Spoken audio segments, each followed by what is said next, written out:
I'd like to call to order the June 19th meeting of the New Canaan Public Schools Board of Education. The first item on our agenda is the approval of the minutes from our June 5th meeting. If you could take a look at those, and when you've had a chance, if I could get a motion to approve the minutes.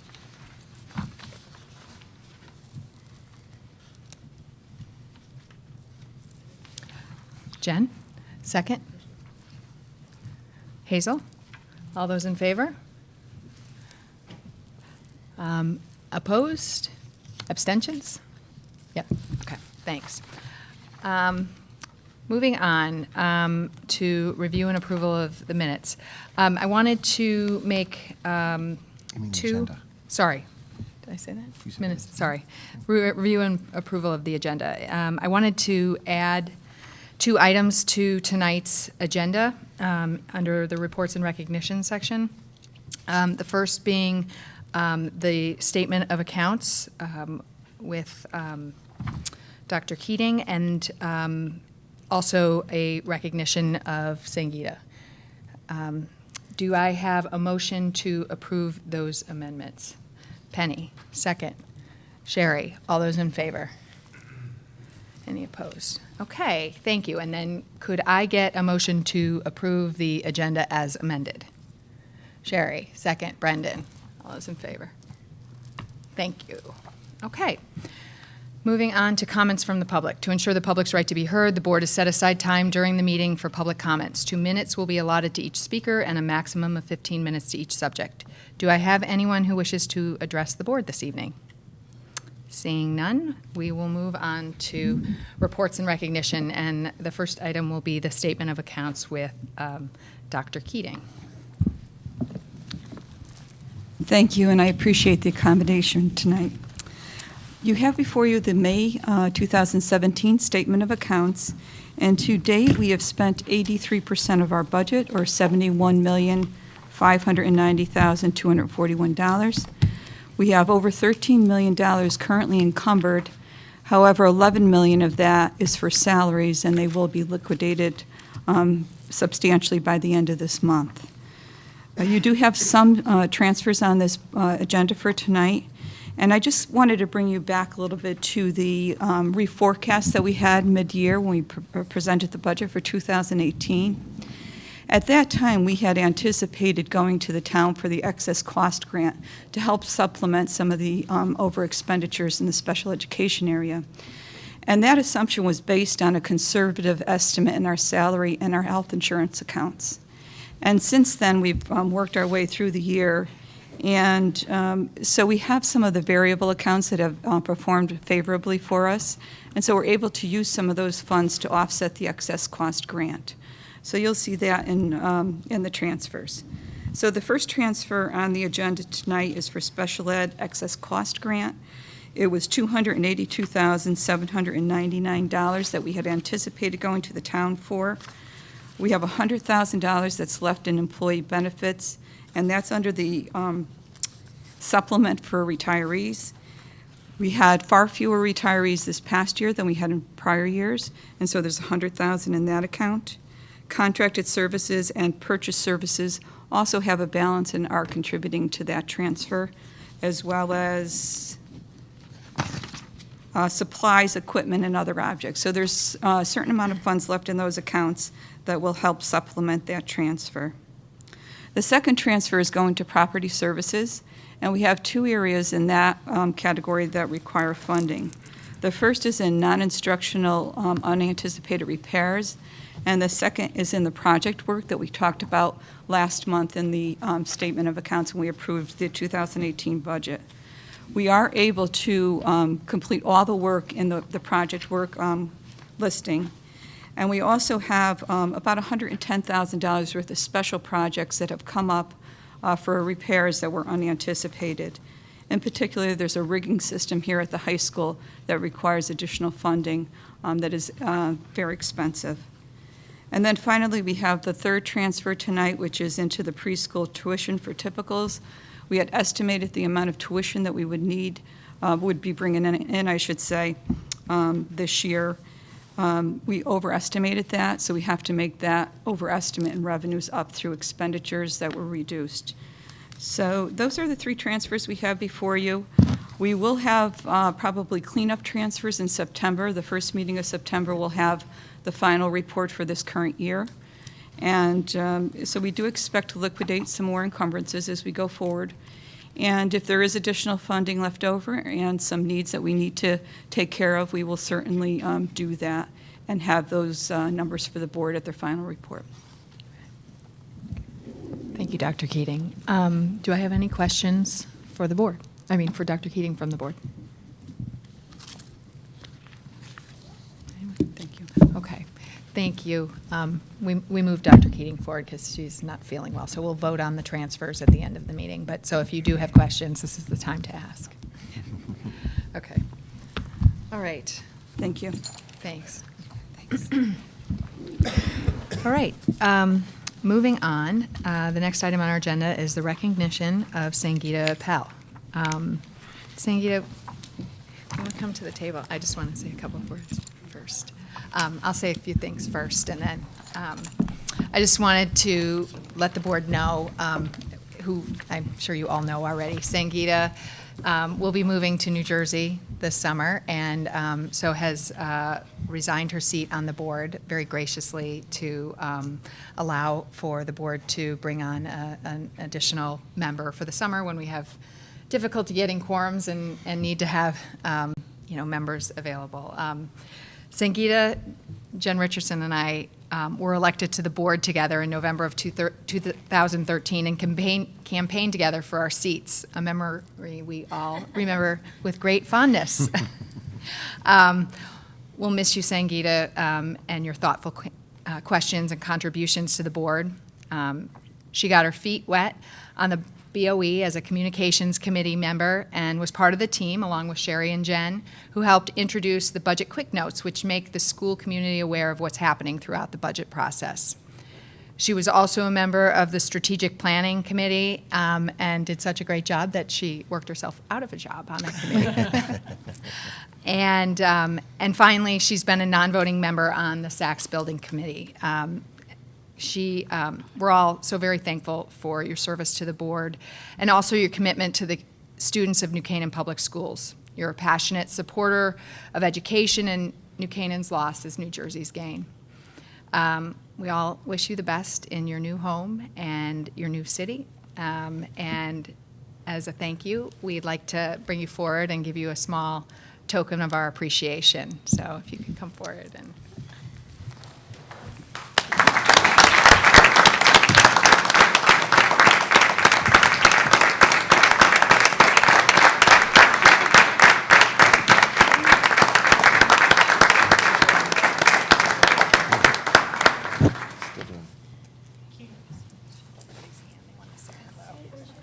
She's going to go down the line.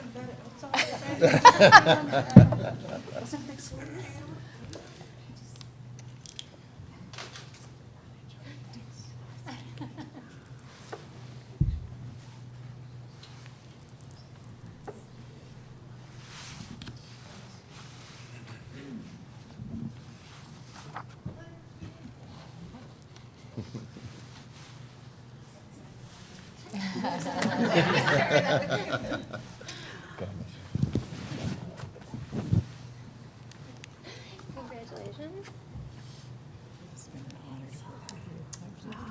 Sitting next to you and talking.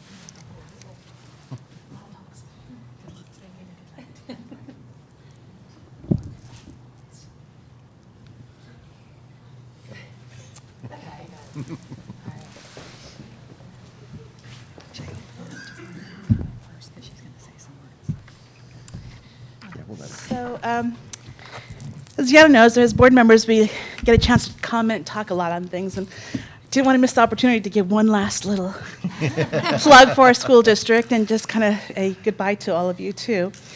So thank you for the opportunity to address the board. I've really enjoyed my seat here on the Board of Education for these past 3.5 years, and it's with a heavy heart that I must announce my resignation from the board as of today. My husband has a wonderful new opportunity in Cape May, and we are moving to South Jersey, as Deanna mentioned, to start a new family adventure.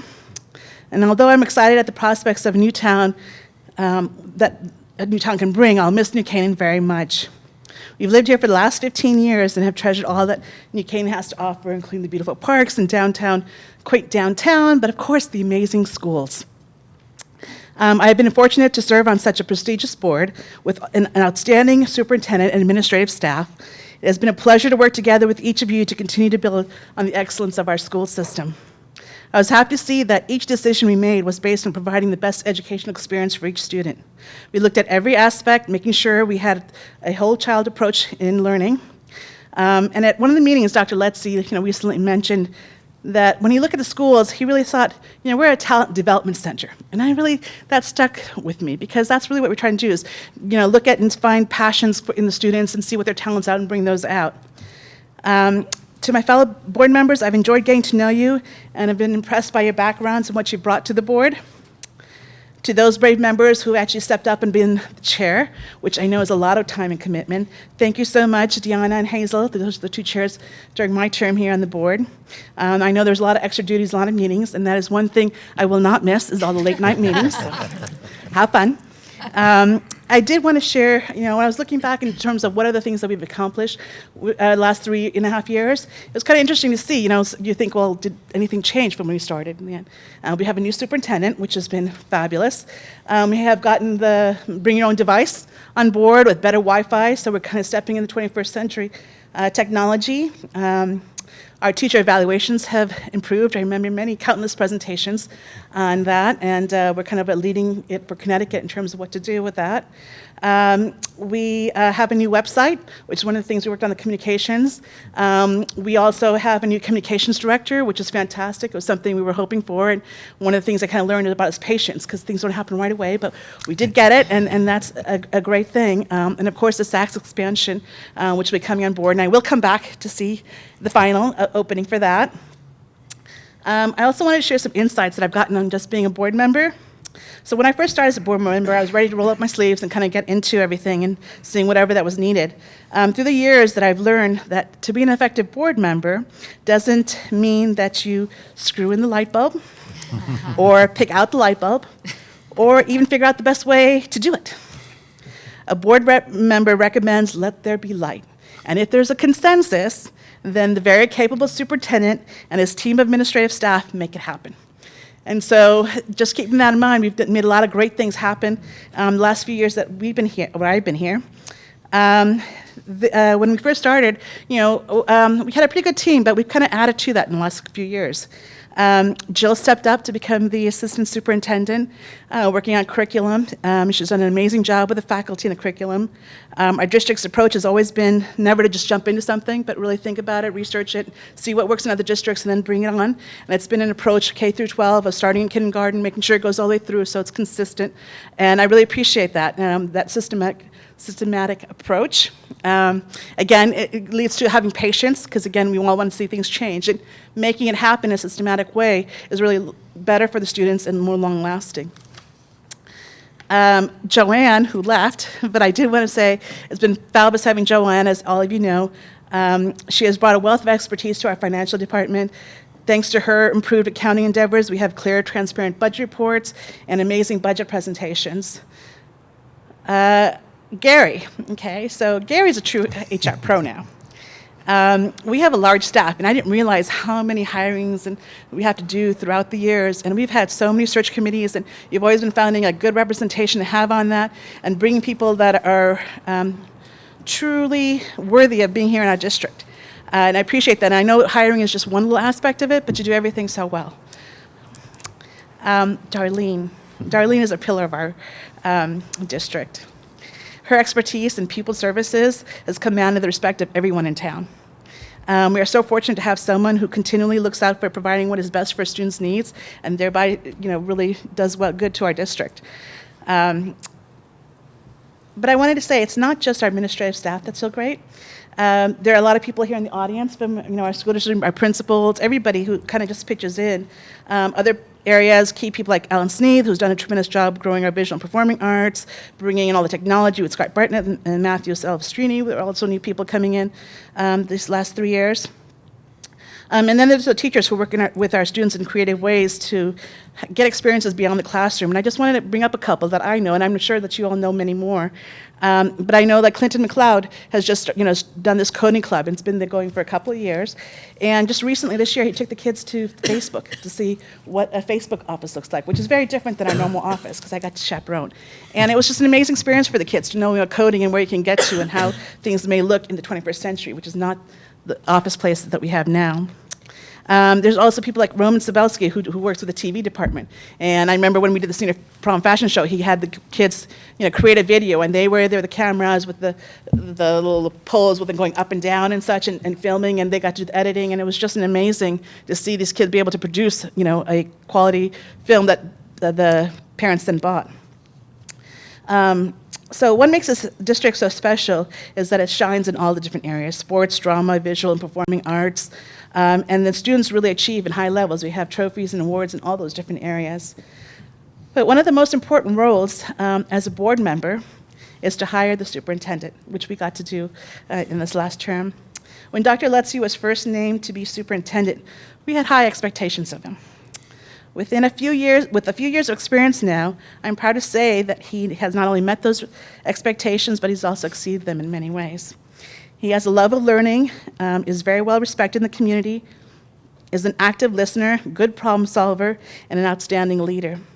As a leader, he observes and provides feedback, giving autonomy to those who work with him, while still holding a high bar. His humble leadership inspires the staff and makes him very approachable. He is a next-gen superintendent, someone who has a good balance of intellect and interpersonal skills. And being an English teacher, he's a terrific writer and speaker. He is a visionary that will continue to make our district stand out amongst the rest. We really got it right when we hired him. So all of these wonderful components that I've kind of just touched on, and like I said, there's so many more, but I know you need to get on with your agenda. All these things together make us a leading school district, which I think you can tell that I love and will miss dearly. So I leave knowing that we have a great team in place that will continue to make our schools thrive. Thank you.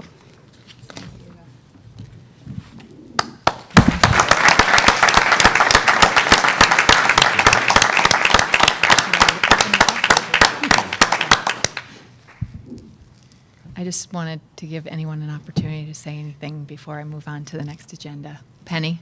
Well, Sangeeta, no one wants to follow you. Thank you for summing up, our district so well. It's been my pleasure and privilege to work with you on this board and on the Sachs Building Committee. I think from your very first meeting, your passion to educate every single student in this school district to their fullest potential was evident. Your keen intellect, your desire for continuous improvement, your fairness, and your patience, you've balanced it all beautifully and contributed so much, I think, to this board, to the students in this district. And I thank you for all you've taught me and for all you've done for the students of our district. And I'm coming to New Jersey to visit. Anyone else? I'll just briefly share, first of all, Sangeeta, thank you for those beautiful words. That was very thoughtful and very kind. Sangeeta was one of the first people that I met when I came into Canaan. Actually, although you joined the board in 2013, you've always been involved in education. It was back in 2011 that we met in my office. We talked a little bit here at the high school about some ideas. I scheduled half an hour for the meeting, and I think about 90 minutes later, the meeting concluded, and I was exhausted because of all of the great ideas and all of the energy and all of the passion you had for the work that we do.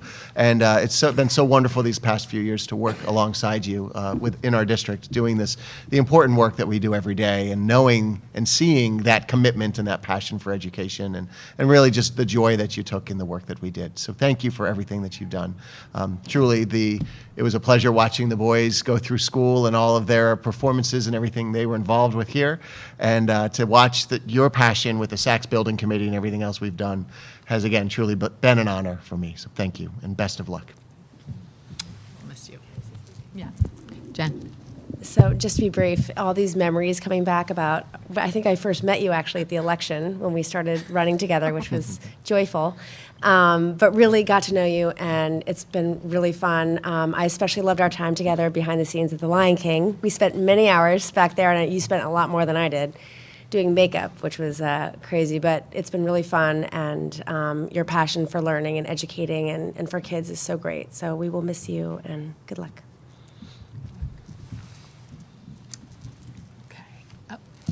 Hazel? It's been an honor to work with you. Just as everybody said, you bring out the best in us. No matter what is the subject or what we're discussing, your creativity would mold parts of it and then make sure that we were working as hard as we could to work with you on a team and to make sure that those things could happen in the best possible way. They're lucky to have you in New Jersey. We'll let them know. And come back and tell us all the things that you work on there. We'll be interested. Okay. Thank you, and thank you again, Sangeeta. We're going to miss you a lot, so. And now she doesn't have to stay for the I rest of the know, meeting. you get to go home whenever you feel like it. Lucky you.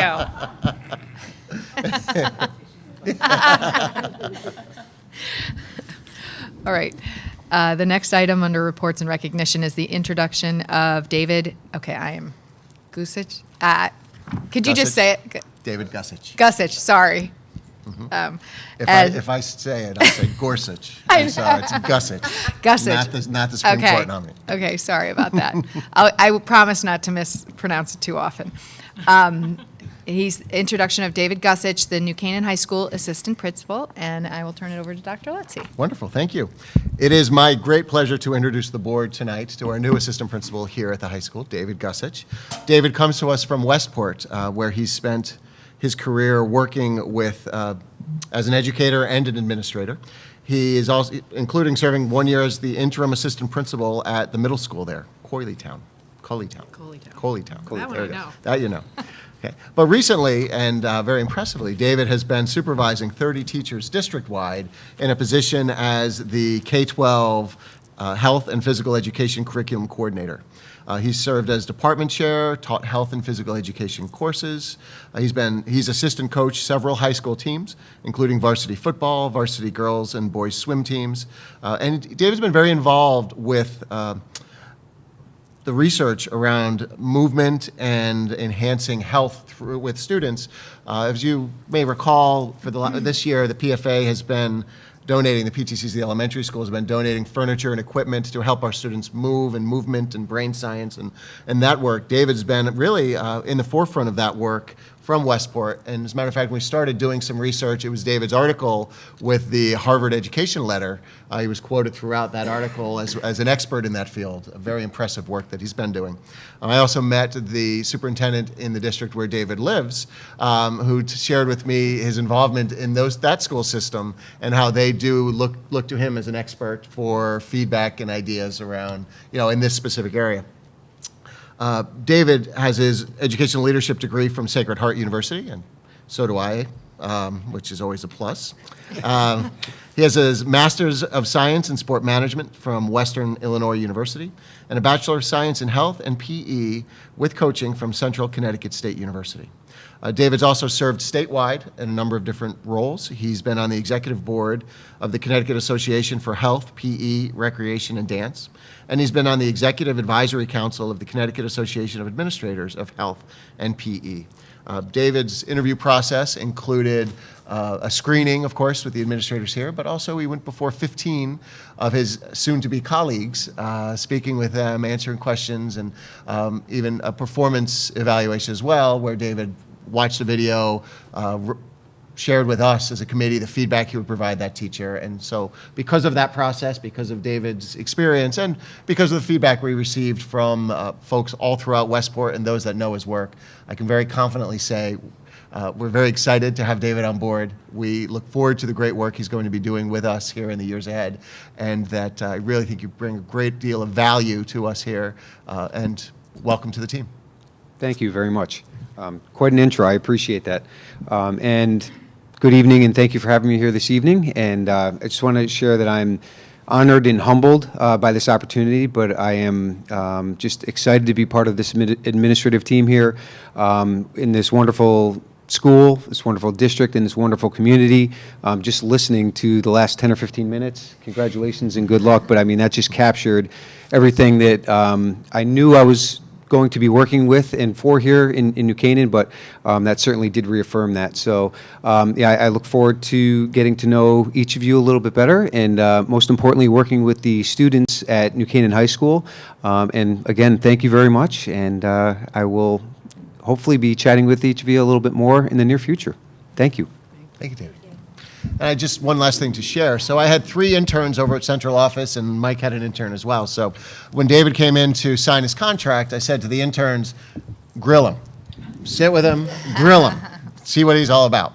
So they did, and then afterwards they came to me and said, you couldn't have hired anybody better. They were so very impressed. So welcome, David. Great.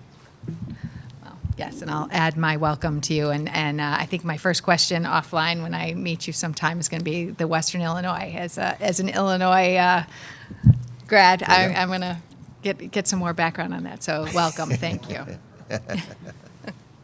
Very good. All right. Is anyone? I'll move on to the Model UN update, 2017-18 conferences with Mr. Phillips.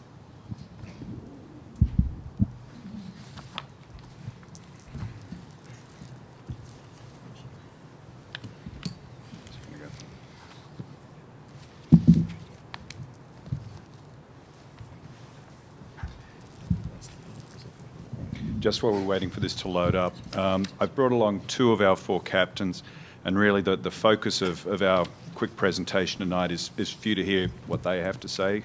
You'll discover pretty quickly they're pretty impressive young men, and they'll talk you through what we've been doing this year, the kind of activities we do. My job is to introduce them, give you a quick background on what the program entails, and close out with what our plans are for the next academic year, and hopefully you'll be able to approve that. I believe you should have a copy of a report. If not, I can get that to you.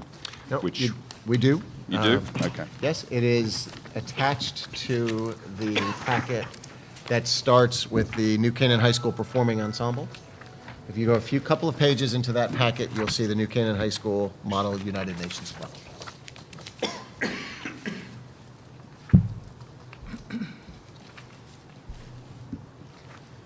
Don't worry, we're in good hands. If Spencer can't figure it out, then it can't be done. Yeah, sorry, the computer shut down. That's all right.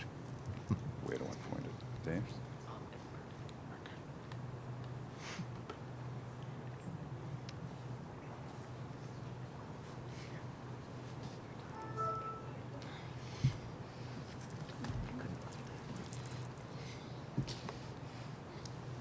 Hey, Joe.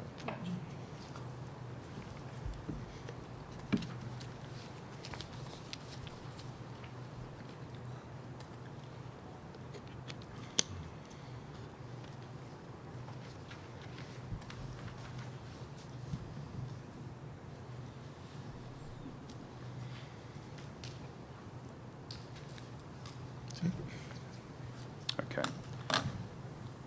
So, thank you for taking. Oh, look at that. that works. Okay. Firstly, this is DJ Morse, one of our captains. Jack Dayhill, another of our captains. We have 2 other captains who couldn't be here tonight. But I'm looking forward to introducing them to you and letting them talk about what they're doing. So, one of the reasons we come here is because the program involves overnight trips, and we need your permission to do these overnight trips. The club's been operating since about 2003. I got involved in about 2006, and here we are at 2017, still going strong. Just as far as what we are, and we've positioned ourselves in the school community as an academic sport, and there's a couple of reasons for that. One is there's a competitive nature to what we do. We go to conferences, we compete with other schools from across the country. And the other side is, as a sport, if you want to be good at a sport, there are certain things you have to do. You have to practice. You have to have good competition that lifts you. And you have to have plenty of opportunities to actually go out and compete as well. And that's really one of the things that we really focus on as a club. The goals of the club is to promote a worldview, to develop skills in research, critical thinking, persuasion, and collaboration. Exposing kids to the best competition out there, and we do that from the beginning of the year. We go to the toughest conference of the year, probably in the first month of the school year, giving back to the school, the local, and an international community. And what we've enjoyed seeing is that once kids finish this program, they get very involved at college as well in collegiate Model UN and take leadership positions in those programs as well. Got back from Cornell in April, and one of the top members of the Cornell collegiate team is someone who was a captain of this team 2 years ago, Ann Bolzer. So she came in young and immediately sort of took charge, which was great. Okay. So as far as the year we've just had, we have 92 active members. What we've found is that we're starting to get a lot more freshmen coming in, and one of the reasons for that is that there's a very active middle school program. So when the kids actually arrive at the school, they know what Model UN is, they've already been to some fantastic conferences, and they just hit the ground running. So the bedding in period is basically non-existent. Every year in May, and we've been doing this year was our 9th year, we have a thing called the sophomore simulation, where members of the club, and in fact the juniors run this simulation, not the seniors. The seniors are the advisors to the juniors. We had 5 committee rooms, 150 sophomores were debating. We took one day of the school year, I think it was the 23rd of May, and they come in their suits and they debate in all sorts of different format rooms, from the French Revolution through to picking the new venue for the World Cup. And the juniors run those rooms, and we use that also to select leadership for next year, and we've actually just selected our leadership. The conferences we went to this year, and these are conferences we absolutely love. Georgetown, 3,500 delegates from all across the country. We go to Brown at the beginning of the year, William and Mary at the beginning of the year. We closed the year out with Dartmouth and Cornell. And then in January, we've been to a range of conferences, from Yale to Boston College, Boston University, Harvard, Penn. We're still trying to find the right conference for January. This is our 5th year that we've taken a group of juniors and seniors, primarily seniors, to a conference in The Hague, where they meet kids from all over the world. One nice thing is that we're the only public school from the United States that goes to that conference. And there are 3,500 delegates, 4,000 delegates that go to that as well. Both of these gentlemen went to that, and it's kind of a life-changing experience, I think. This year we won 33 awards at college conferences, and awards were won from freshmen through to seniors, which is great to see. And best delegate awards at each of those conferences as well. So we're proud of what we do, but one of the things that, as far as the culture of the club is concerned, it's not all about winning. Winning is great, but if it was all about winning, we'd have kids who wouldn't be in the club, and we want to make sure that it's open to as many members of the school community as we can. So I'm going to stop now and let the gentleman talk. Who's going first?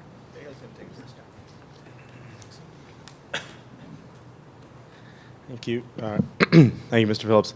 Like you said, I'm Jack Dahill, and I've been a part of the Model UN Club since sophomore year, actually. The end of sophomore year, I did the sophomore simulation, and I was hooked. And then the next year, I started going to college conferences. Like Mr. Phillips said, we go to a range of college conferences all along the Eastern Coast and one international, but we'll get to that later.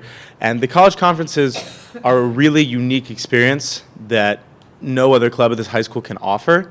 It's a multi-day. The short ones go from Friday to Sunday, and the longer ones go from Thursday to Sunday.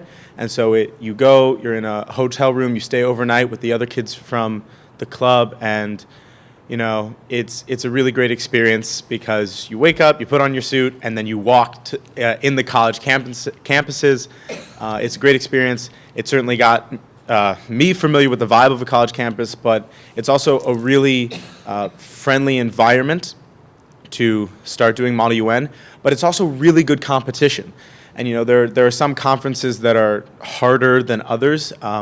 Naaman, or the one at Georgetown, Naaman is the North American Invitational Model UN.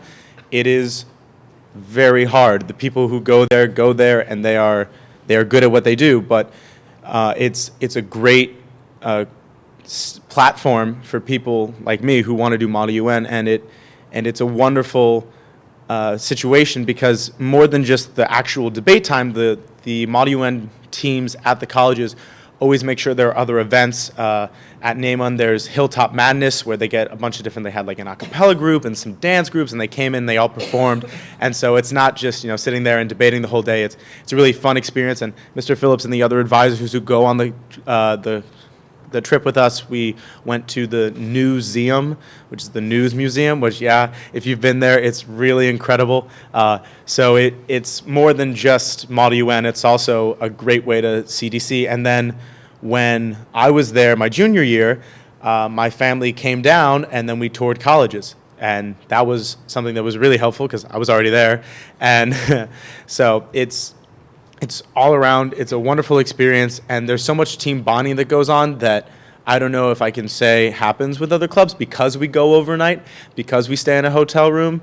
It was, you get in after dinner and after the last thing of debate, and, I had a midnight crisis where they come and they take you at midnight and then you debate for 2 hours and you come back in your room at, I enjoyed it. Other members of my committee certainly didn't, but I came back in and my roommate was like, Jack, and it was, and we still talk about that and what happened, and it's a bonding experience that you don't get with other clubs, and it's something truly special that I'm going to remember.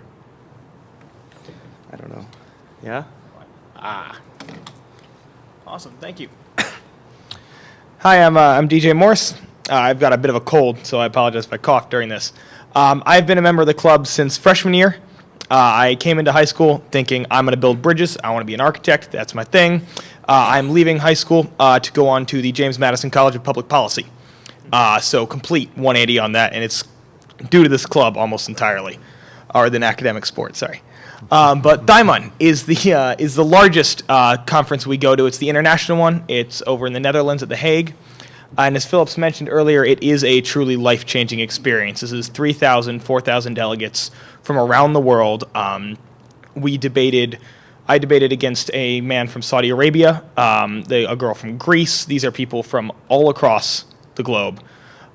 We're, as Phillips mentioned, the only public school that has the privilege of going to it. And it's truly a unique experience for a number of reasons. On one level, it's entirely different from the American Model UN experience, the conferences we go to that are 3 days, that are 4 days. When you are there for a full week, 9 to 5, debating, talking, lobbying, Dale's nodding his head with me here, it's a very different experience when this is your full-time job for a week. And you really get to know both the people that you go with, both the members of our own club, and the people in your room. I think that's the most important thing about The Hague, the International Conference, is the connections you build with delegates from other nations. Because the whole point, or one of the hugest pillars of Model UN, especially for Dayhill and I when we became captains, was the interpersonal relationships, was the connections you make both with the other club members and with the people from other countries and clubs. The UN, debating, negotiating, it's all about making a connection with the person sitting across the table from you. It's not just standing at a podium and saying, I'm right, you're wrong. It's sitting at a podium and saying, I'm right, and you might not have the same view as me, but we need to come to a common understanding. And Diamond's great for that, because not only are you representing different countries, but you also come from cultures with such different perspectives. And you have to overcome both barriers of the perspective you're given and the perspective you've been brought up with, and still create meaningful solutions to world problems. And it's something that we accomplish at Diamond, and it's not something any other club or extracurricular at the school can do. Just a personal experience at Diamond, I met someone who I'm actually going to stay with over the summer in Greece, because we hit it off, we wrote a paper together, and now I'm going to go stay in his guest bedroom over the summer. So it's these kind of connections that you build that you can't find anywhere else. If you're playing lacrosse, you're just fighting the other team. Here you have to fight the other team, but make sure that everyone understands each other's side. And I think that's something really special that only Thymon can do. I think, yeah, I'm actually going to do the next one too. For the sophomore simulation, this actually hooked him into the club, and we're very happy about this because it works on two levels. Both for the sophomores, it gives them an experience that they might not have had a chance to have before. Model UN is a very large club, 92 members. It's one of the biggest at the school. but it's not universal. Not everyone does it. And with the sophomore simulation, we do get to deliver this experience to everyone. Almost every sophomore does it. They're all dressed, as you can see from the pictures, in their Western business attire. It's a pretty much universal experience. And as you can tell, I love Model UN, so this is something that I love that we can share. On the second level, it gives the juniors a chance to really be in a position of power, to learn how to lead a room. My junior year, I led a space race room. We were reenacting the space race from the position of the Russians and the Americans, and I was in charge of the Americans room. And just setting up for that, learning how to delegate tasks, work with a team, be able to control a body of 17 kids, not all of whom want to be there, is a very niche task, or a very niche experience that almost no other activity can give you. And the sophomore simulation does that, both for the juniors and the sophomores. But I think it's very important for the juniors that they get this leadership experience that they can't find anywhere else. Sorry about that. There's a couple graphs we have connected to it. Public speaking skills are huge in Model UN, and you can see that 71% of the class agreed that the sophomore simulation helped them step out. It helped them get up on stage, and that's a big part of Model UN as a whole. Having done it for 4 years, I am far more comfortable standing in front of you today than I ever would have been as a freshman, and not just because I'm older, because of Model UN. And like I was talking about earlier, the alternate viewpoints on the same issue, that first graph, you see that it does help people learn how to work together. It helps them see from a different perspective, not only constructively argue, but constructively argue towards a goal, so that they don't just scream at each other until one of them drops dead. Can we just stay here? So something else that we really enjoy doing is scrimmages, because if you're not a sophomore or you join the club late and you still want to get your toe wet, but you don't want to spend the night in a hotel room, or you don't want to travel away to a college conference, because that can be a little intimidating for new members, we have the New Canaan High School and the New Fairfield scrimmages in the fall and the winter. So New Fairfield hosts the scrimmage in the fall. So they handle all the logistics. We pack up in a bus and we head there for, it's a one-day conference. There's 2 sessions before and after lunch, and it's really a great way for new members to dip their toe in, because if you've ever tried to hear someone explain Model UN to you, it is very confusing, and you don't really know, like, what is a moderated caucus? Why do I have to, what is, like, there's a lot of unknowns. And that can be intimidating, and you don't want to go to a college conference for 4 days or 3 days and not know what you're going to do there. So these one-day scrimmages are perfect for that. And it helps us engage with another Model UN team in the community. New Fairfield is fairly sizable. They're around our size. They might be a little bit bigger, a little bit smaller, I'm not quite sure. But it's a wonderful way for us to get involved with another Model UN team in the community. And then we return the favor in the winter when we handle all the logistics and they pack up in a bus and come here. And it's really a nice way to work with other kids who aren't in your school, because the sophomore sim, it's only kids in this school. And so the scrimmages provide the first opportunity to work with real strangers. And you know, so I've met people my first scrimmage who I only knew as Iceland, and I still only know them as Iceland. But it's funny that I still talk to them, and I should probably learn their name, but they're just Iceland to me right now. And another example of a scrimmage we do is the Sachs Model UN scrimmage, which is in the spring. Now, we'll talk about this a little bit more, but Sachs has a really aspiring Model UN program, which I wish I knew about when I was in the middle school, because I would have stepped right into Model UN as a freshman. But now it's really robust. This year we had Aiden O'Halloran and Sydney Kend were the liaisons, which meant they went to the meetings, the middle school meetings, and they worked with Allison Freeman, who some of you know. She is a teacher at the middle school, a wonderful teacher, and one of the administrators of this club, and she came with us on The Hague, and she also runs the middle school Model UN as well as being a part of the high school Model UN. So she's a great in-between. And the middle school Model UN works really on general assemblies, which is the standard form of Model UN. And then in the spring, there's a crisis room, which is a new form of Model UN. And if I'm just speaking words at you, I understand. It's a different style. It's faster paced. There's less people. There's a whole new body called Crisis. It's really a completely different world than a general assembly.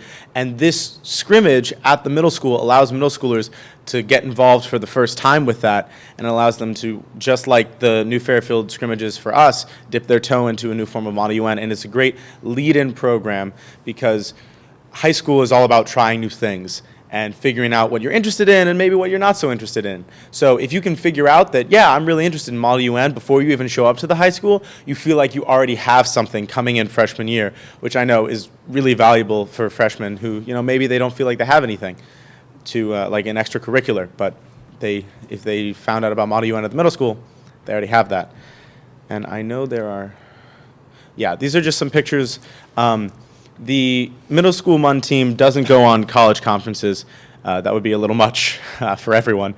But they do go into New York, where the actual UN is located, and they do a middle school Model UN. And you can just imagine I think it's a very large conference, I think 2,000 or 3,000, somewhere in that range. And it's all these middle schoolers, and talk about really getting your feet wet. It's very official. They show up in their suits and they take the train into the city, and it's a great experience for them to get integrated into the Model UN community at a young age, which is something that it's very important, and I think it's a great opportunity, and I'm so glad that we are able to do it.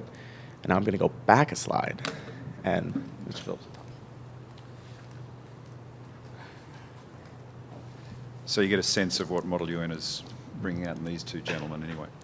So our priorities for next year is every year we make slight adjustments. We stick with the same basic program, and we'll make generally one adjustment per year. And our adjustment this year is, firstly, what we're not going to adjust is we want to make sure that there are still multiple conference opportunities for kids of all grade levels.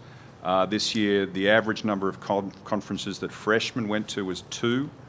For some reason, the average number of college conferences that sophomores went to was 1.5, and then back to 2 for juniors. And because of Thyman, it was nearly 3 for the seniors. So we want to continue to sort of give kids multiple opportunities to go to conferences.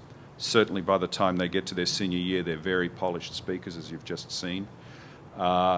We want to make sure that we can continue to nurture future leaders in the club, and the program is really built around that to make sure that by the time they're in the junior year, they're thinking about the future and they're thinking about how they can be leaders, and they've got great examples that they can aspire to. This year we plan to next year we plan to drop one of the conferences. Last year we went to 6 conferences. We have this problem in January, and we think that we'll be fine doing 5 conferences, college conferences next year if we can. Each of those 5 conferences has a different profile and it suits a different kind of student. So for example, Dartmouth, which is the smallest of those conferences, we generally take up the 24 kids, we take 12 freshmen. It's a sort of a kinder, gentler, easier conference. Whereas Georgetown is very big, it's friendly, but it's just very big. And so each of these conferences, Cornell is actually, which is not the biggest by any means, is the most competitive we go to. 5 of the top teams in the country go to Cornell, and we're absolutely in the mix when we go there and compete with them.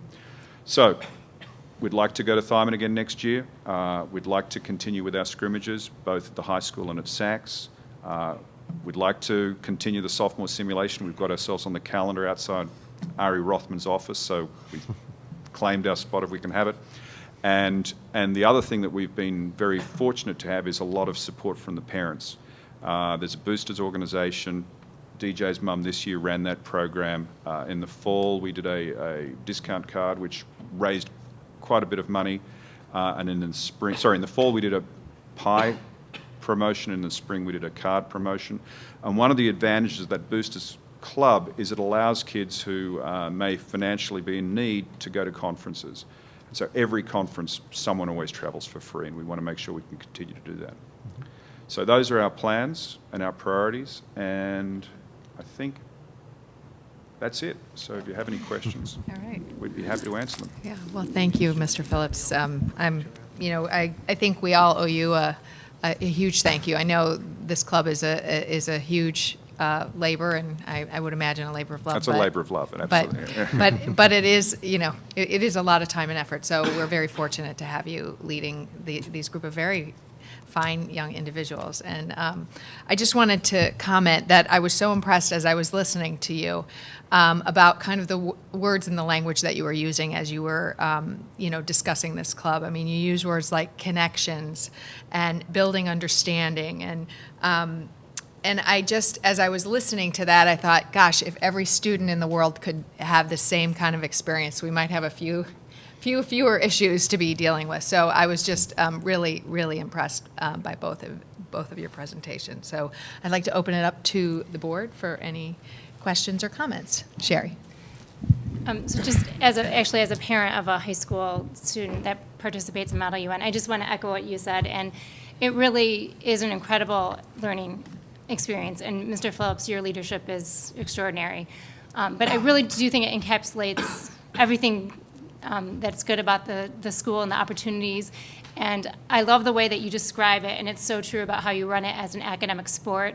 And really the students who are involved, the practice, the discipline, and the skills that they're taking out of this experience. I mean, the public speaking from the captains just now was, a clear example of some of the skills that you take out of this, but the passion as well. And the one thing I would say as a parent that I'm most appreciative of is that I think the students that are involved in your club, Mr. Phillips, they become global citizens. And they read the newspaper, and they know what's going on around the world. And I think that's so very important and something they're not necessarily going to get in the classroom. So I thank you for all that you do. Any other questions or comments? Just Penny. I want to say it's always one of my favorite presentations to hear what your club has accomplished. You know the board stands strongly behind you. If there anything you need, please come back. It doesn't have to just be in June.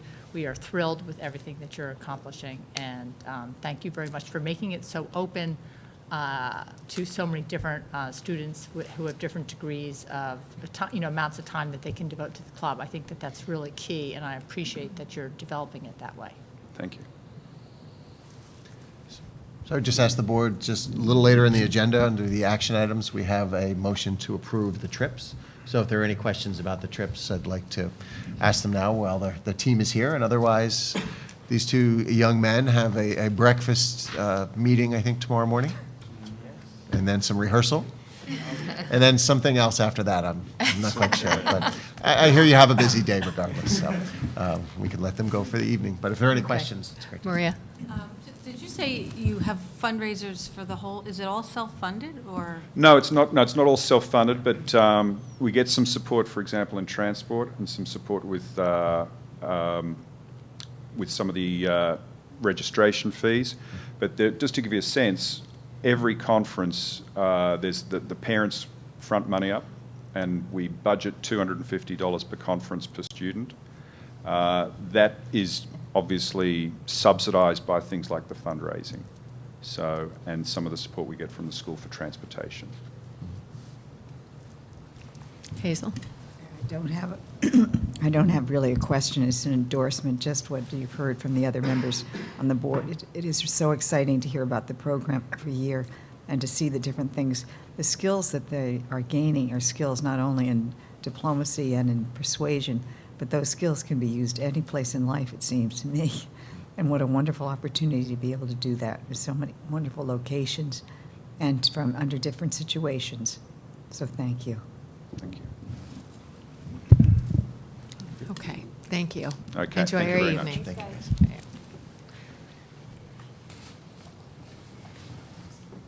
guys. Okay.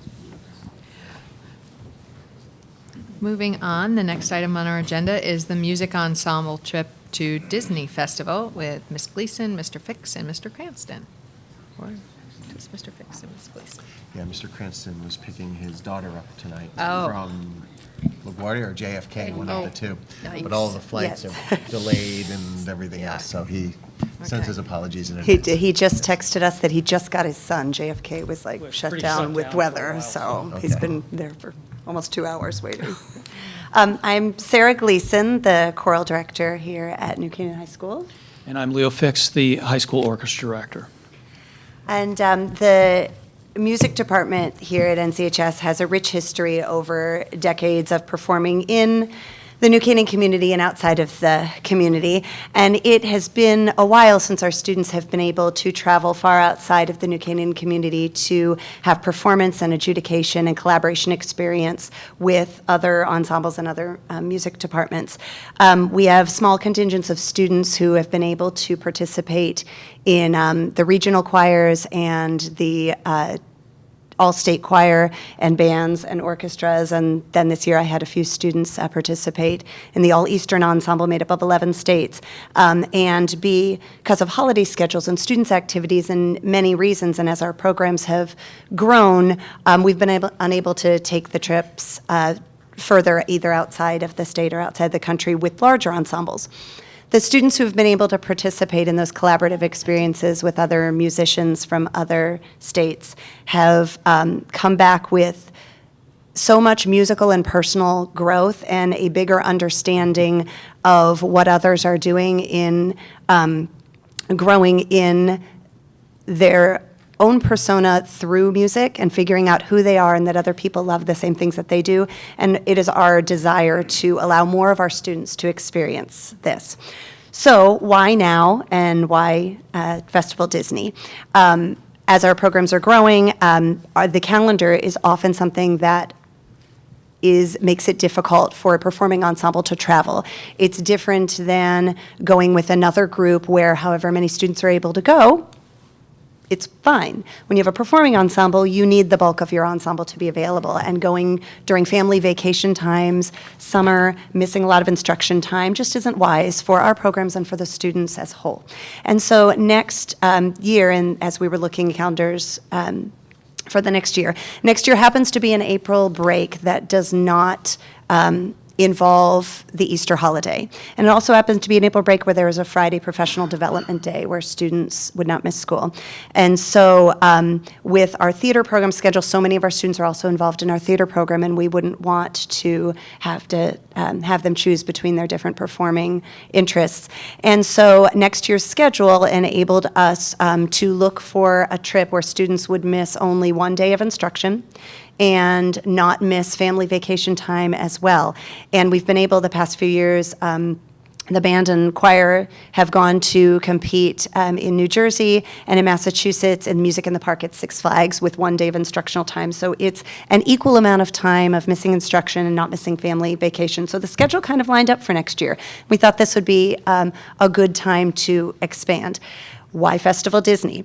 New Canaan High School performing groups have performed at Festival Disney in years past. It was a successful trip, and it's a trip going and collaborating with thousands of other high school musicians of all instruments and all voices in one place, performing, collaborating, participating in workshops from everything from instrument workshops to theater workshops to individual voice workshops, and going together, performing, being adjudicated by college conductors, and being able to experience that time with other students. It also involves going to one place, performing in one place, and staying in one place, which other planned trips in and out of the country often have you performing at multiple venues, staying in more than one place, maybe visiting cities if on international trips especially, which are things we would like to look to for the future. But as we step out and begin to travel again, that is why we chose this particular trip. At the beginning, we were looking at it for different ensembles, and Mr. Fix and Mr. Cranston and I got together, and we would really love to make this a performing ensemble trip. That we have three, from the paperwork that you received, and I believe electronically as well.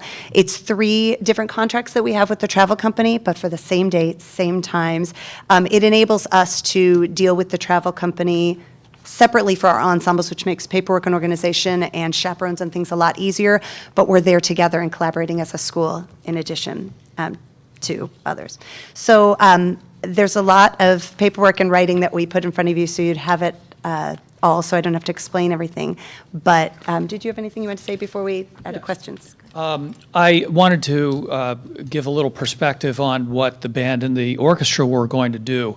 What we're going to do is a little bit different than one might think, for instance, what the choir is going to do. Well, they'll go and they'll sing competitively, and they're rated, which is all very good. You know, the Model UN was saying about how that raises their game, which is all very good.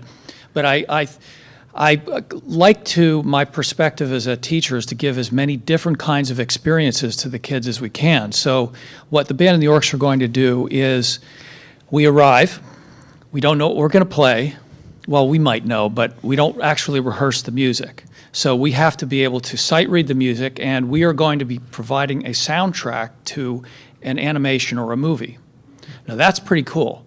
And I think it's a very unique experience. I mean, many musicians don't even get to do that studio musician experience. And I think with Disney's rich history, with soundtracks, and I've even been leading into that with, we're doing some John Williams pieces, and I was explaining to the students about how the process goes for creating a soundtrack and the difficulties and the challenges that involves. So I think that's going to be a very, very interesting and rewarding experience if we're approved to do so. So the dates that are in there are next April 5th through 8th. It is a Thursday morning. That would be our goal to leave. Plane flights, obviously, until we're approved, are not set in stone, and also all the plane flights for have not been released yet for certain airlines. That would probably be the best bet for us to get a good deal for our students. But our goal would be to leave on a Thursday morning, and we would be assigned slots for the workshops and for performances and adjudications and award ceremonies and festival happenings, but on all day Friday, all day Saturday, with a big ceremony Saturday night. And then we would leave and come back home Sunday, which is the beginning of April break for our students. So they would only miss the Thursday of instruction, and then we would be back by Sunday evening, which allows them to have Monday through the next Sunday of the entire week still with their family for vacation. We've already had a few families talk to us about one-way tickets to come to Florida, meet their student, and stay there. So we don't know how many will actually be coming back at the end if we're approved. So those are the dates that we've chosen that we believe work well, and the information about the cost of the trip is in there, and I'm happy to answer questions if you haven't been able to read everything through about our plans for financial aid and things like that. So. Thank you very much. I just wanted to start off and say, you know, as a parent who's had children in the music program, I've firsthand seen the value of these abilities to travel and perform with others outside of the school environment. I mean, it's just an amazing developmental experience for these kids. So I thank you for taking it on. I know it's not an easy thing to do, and God bless you. I actually only had one question, which was, I noticed that you're going to be flying out of Hartford as opposed to LaGuardia or JFK. Do you know, could you explain why? The plan is to fly out of Hartford. So the company that we are working with, New Canaan High School Super Holiday Tours, is based in Orlando. And New Canaan High School has worked with them before, and they do all the trips for St. Luke's School as well. And in their experience for this Festival Disney trip, Bob Markle, one of the owners, is actually our travel coordinator. Straight flight from Hartford to Orlando, most often on Southwest, has been by far the best deal. So he is planning it off that. It also cuts down on the price of our charter bus to take the students from here to the airport. That is the goal. If a better deal between charter bus and plane flight would come out of LaGuardia or JFK, we would absolutely amend it, make sure we get approval for that. It's the plan because of past experiences has been the most cost-effective for traveling there and for the direct flight. So that's the plan, but of course, he will look into everything for us, and we will look as well. Okay. I'd like to open it up to the board. Any questions? Penny? How many students do you anticipate will go? So because it cannot be a required trip, Right. Our best guess is between 80 and 120, because we won't require them, obviously, to go. And it will not be a part of our curriculum that would make a student miss anything for being in our classes throughout the year. It'll be kind of almost a culminating experience and an additional experience. So that's our best guess, but we would know very quickly in September, as our students currently this year, the freshmen, sophomores, and juniors, are waiting for an email whether we're approved so they can start planning with their families. And so hopefully we would know a little bit over the summer, but in September, right away, we would do parent meetings and have those numbers pretty quickly. That's our best guess when we added up 80 to 120 from the three ensembles together. Okay. Brendan? What is since you mentioned it, what is your plan for financial aid? So So first of all, we have activity funds. For the choir, we have the annual grapefruit fundraiser, which if you've been in New Canaan for any period of time, someone might have approached you about buying grapefruit. It's been going on for decades. That is set in place, has enabled us to build an activity fund. And because the students have not traveled in 6 years, we've been able to keep that fund each year, and they've spent it on their Six Flags trip and things. So that nest egg, for lack of a better term, that we have is the first line of defense. It's also the line that we will use to pay for the bus to go to the airport, so that does not have to go into student costs. So we're trying to make sure to use that. Band and orchestra have funds as well. So we have the Grapefruit fundraiser coming up. We have elected fundraising chairs already in our ensembles who are already brainstorming ideas of additional ways. We have researched a company for the Fairfield County coupon books that have worked that we're going to check into and see if that would be something viable for our community and for the students to do that is easy. So we have fundraisers in place, more brainstorming happening, and we have activity funds. That does not include putting in a request for a specific student to New Canaan High School Visual and Performing Arts Department or to the PFA if we have a specific student or more than students than we're expecting that we're able to cover. So those are our lines of defense in place.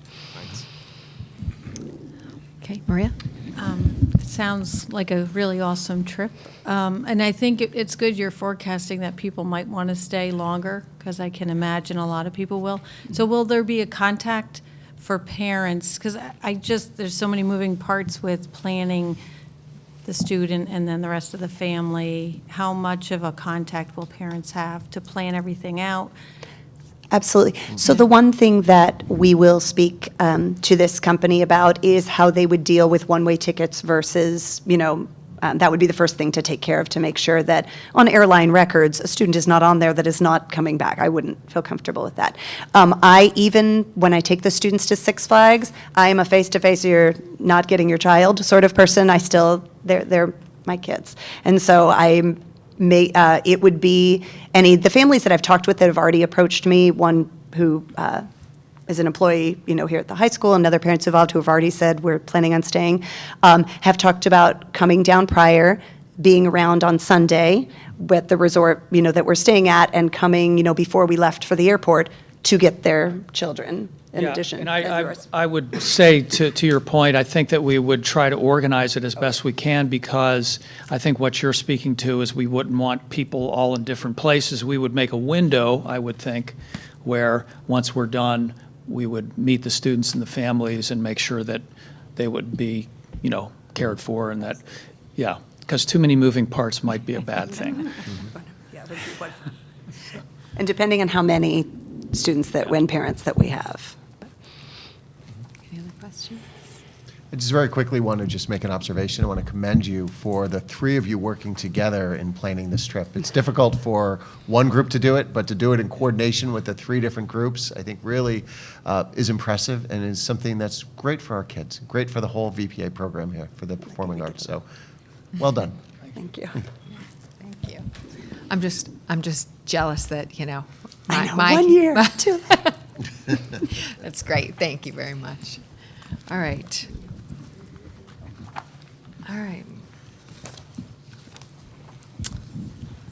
Okay, moving on. The next item under reports and recognition is athletics report with Mr. Jay Egan.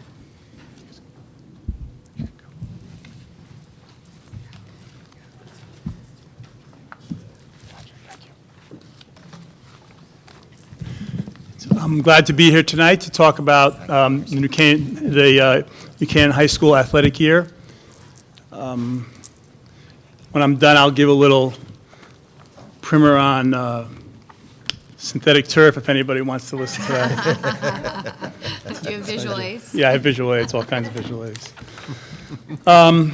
So the things that I'd like to speak with you tonight about, the highlights of the year, specifically I'd like to talk about our coaches and talk about our participation rate.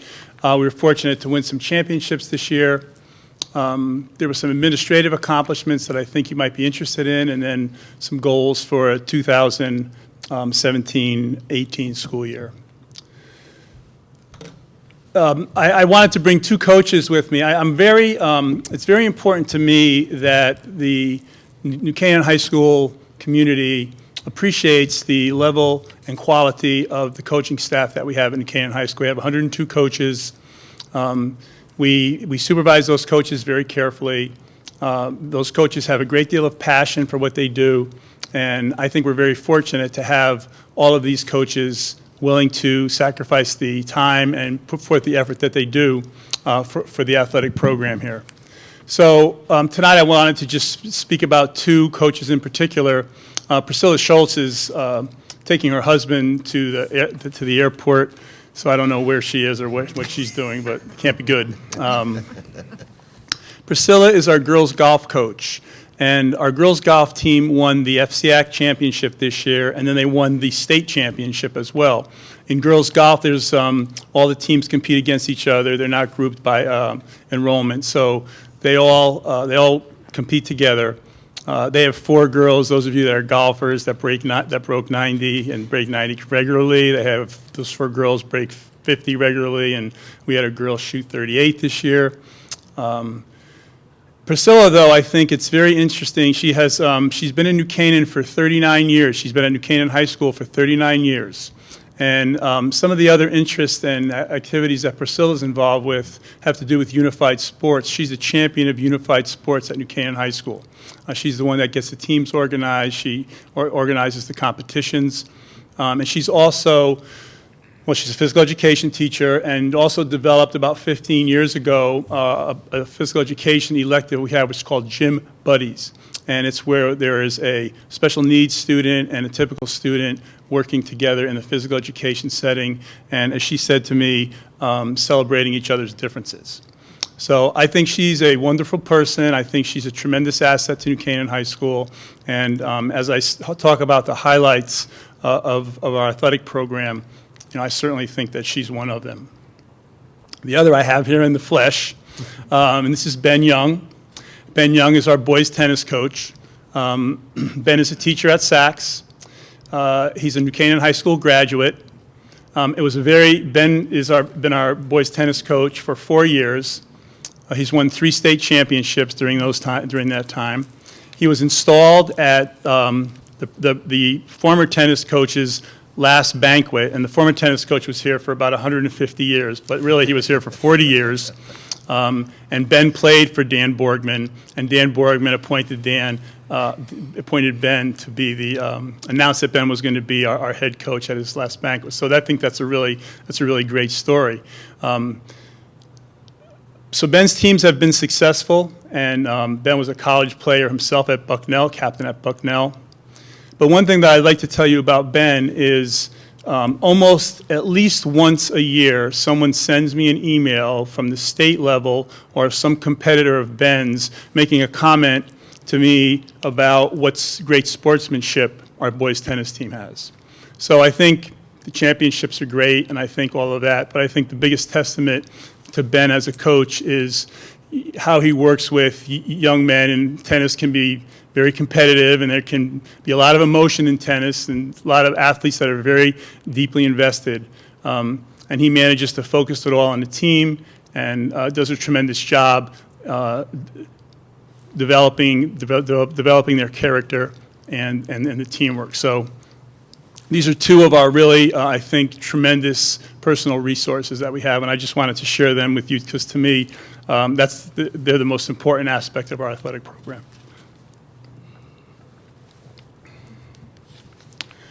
We've recently hired 2 coaches. I won't spend too much time on this, but I'd just like you to be aware of it.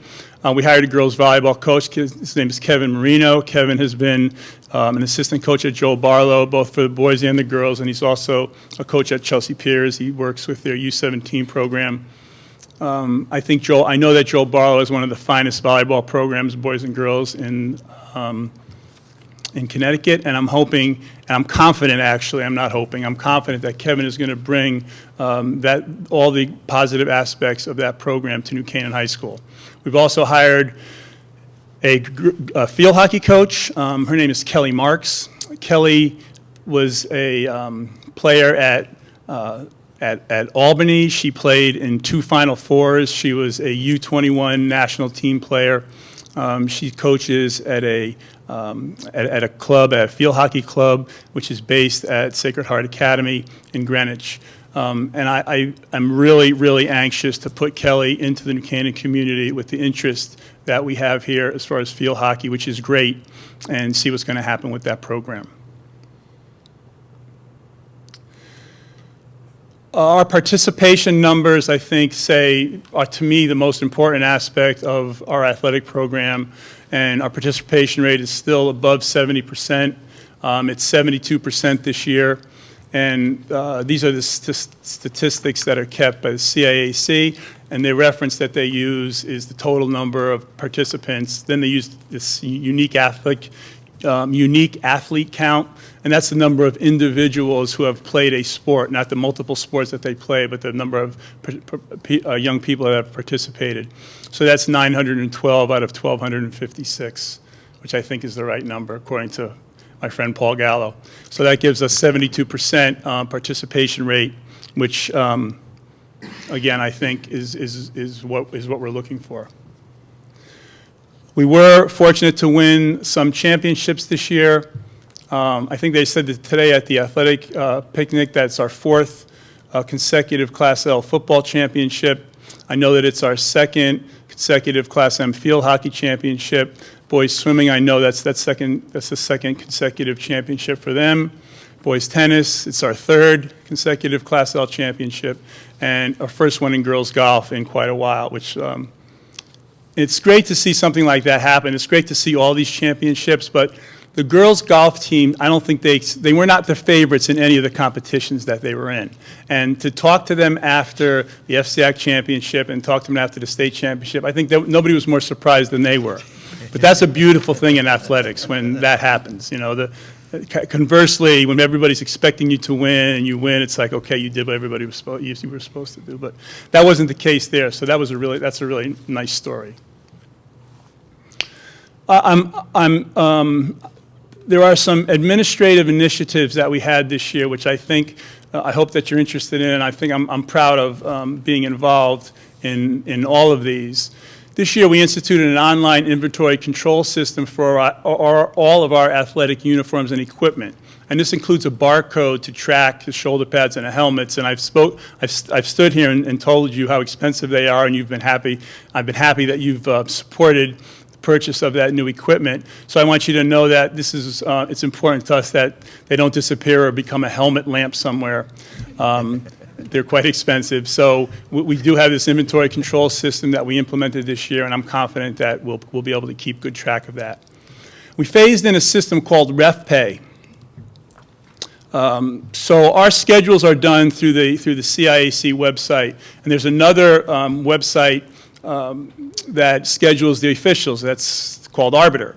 And so this RefPay system is an electronic way to pay officials and referees. And it's the best way to explain it, it's like when you go home and you do your electronic banking. So there's a list of all the officials that have worked from each official's organization. You open up that organization and you can pay, we were able to pay all of our officials electronically. So what does that mean to us?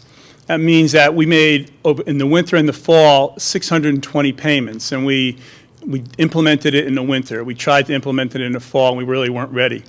So we think next year that we'll make about 850 payments to officials. Before we had the system, we would have a green piece of paper that would go to the game. All the personal information of the official would be filled out. That would come back to the athletic office. The athletic admin would process it, would send it down to central office. It would be processed at central office, and there would be a check sent out to the official. So needless to say, I think this is a step forward as far as being efficient and not cutting down on that real repetitive work for a lot of those folks there. I was happy to be able to create a cost breakdown for each sport, inclusive of Board of Education funds and private funds. So now we have a cost per sport, which is as accurate as it could be given the information that we have. My goal is to continue to plug data into that cost breakdown to make sure that it's always completely accurate. I'm sorry that Joanne is not here tonight. She's been a really, she was the one that encouraged me to do it. I was reluctant. She encouraged me to do it. And the real person that deserves a medal is Tracy Haberman, who got me to do it and sat down with me. So she's the one. She's the one. I tell you, I don't know. She's got a lot of patience, I can tell you that much.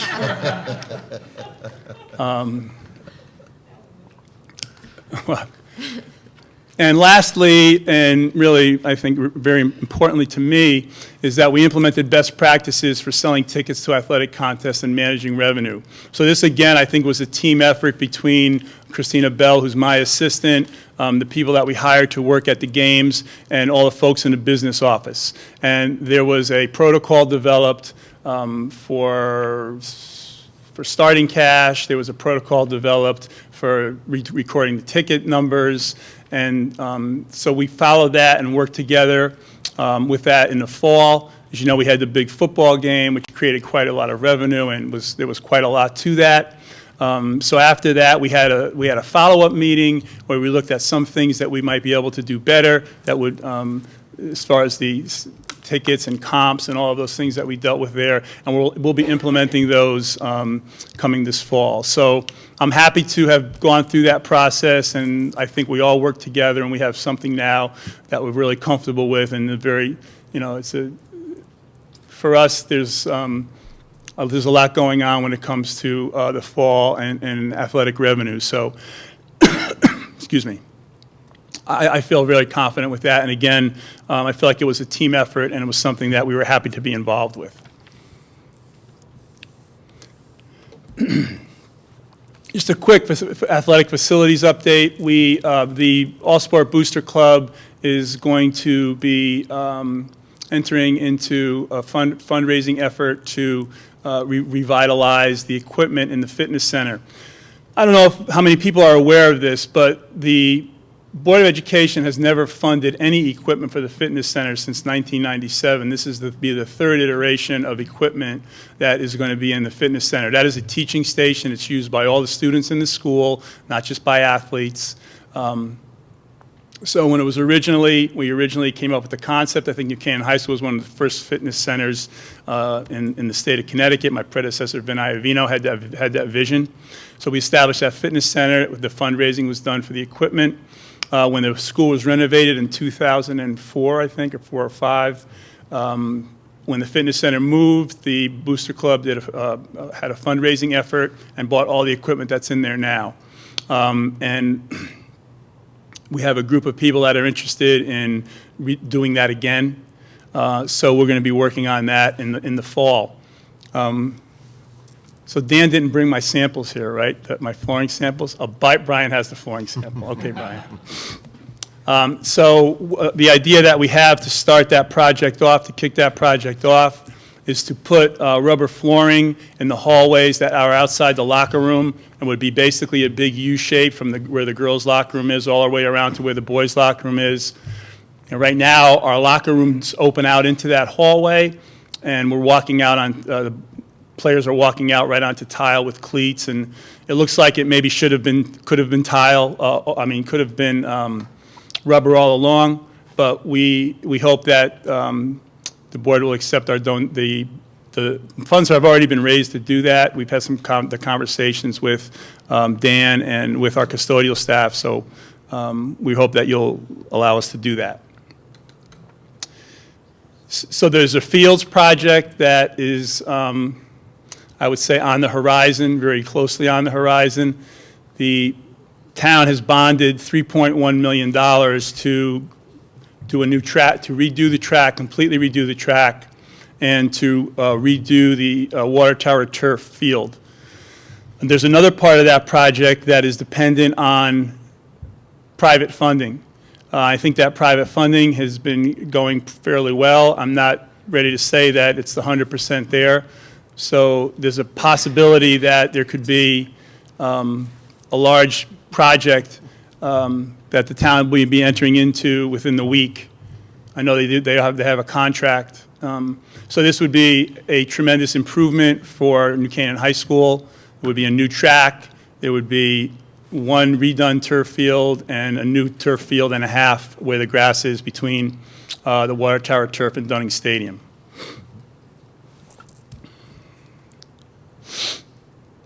Just very quickly, some of the things that we're thinking about for next year. Very interested in developing a core values statement for New Canaan High School athletics. Some of the things that we worked through this year and some of the things that we've been talking about, our coaching staff has been talking about for a number of years.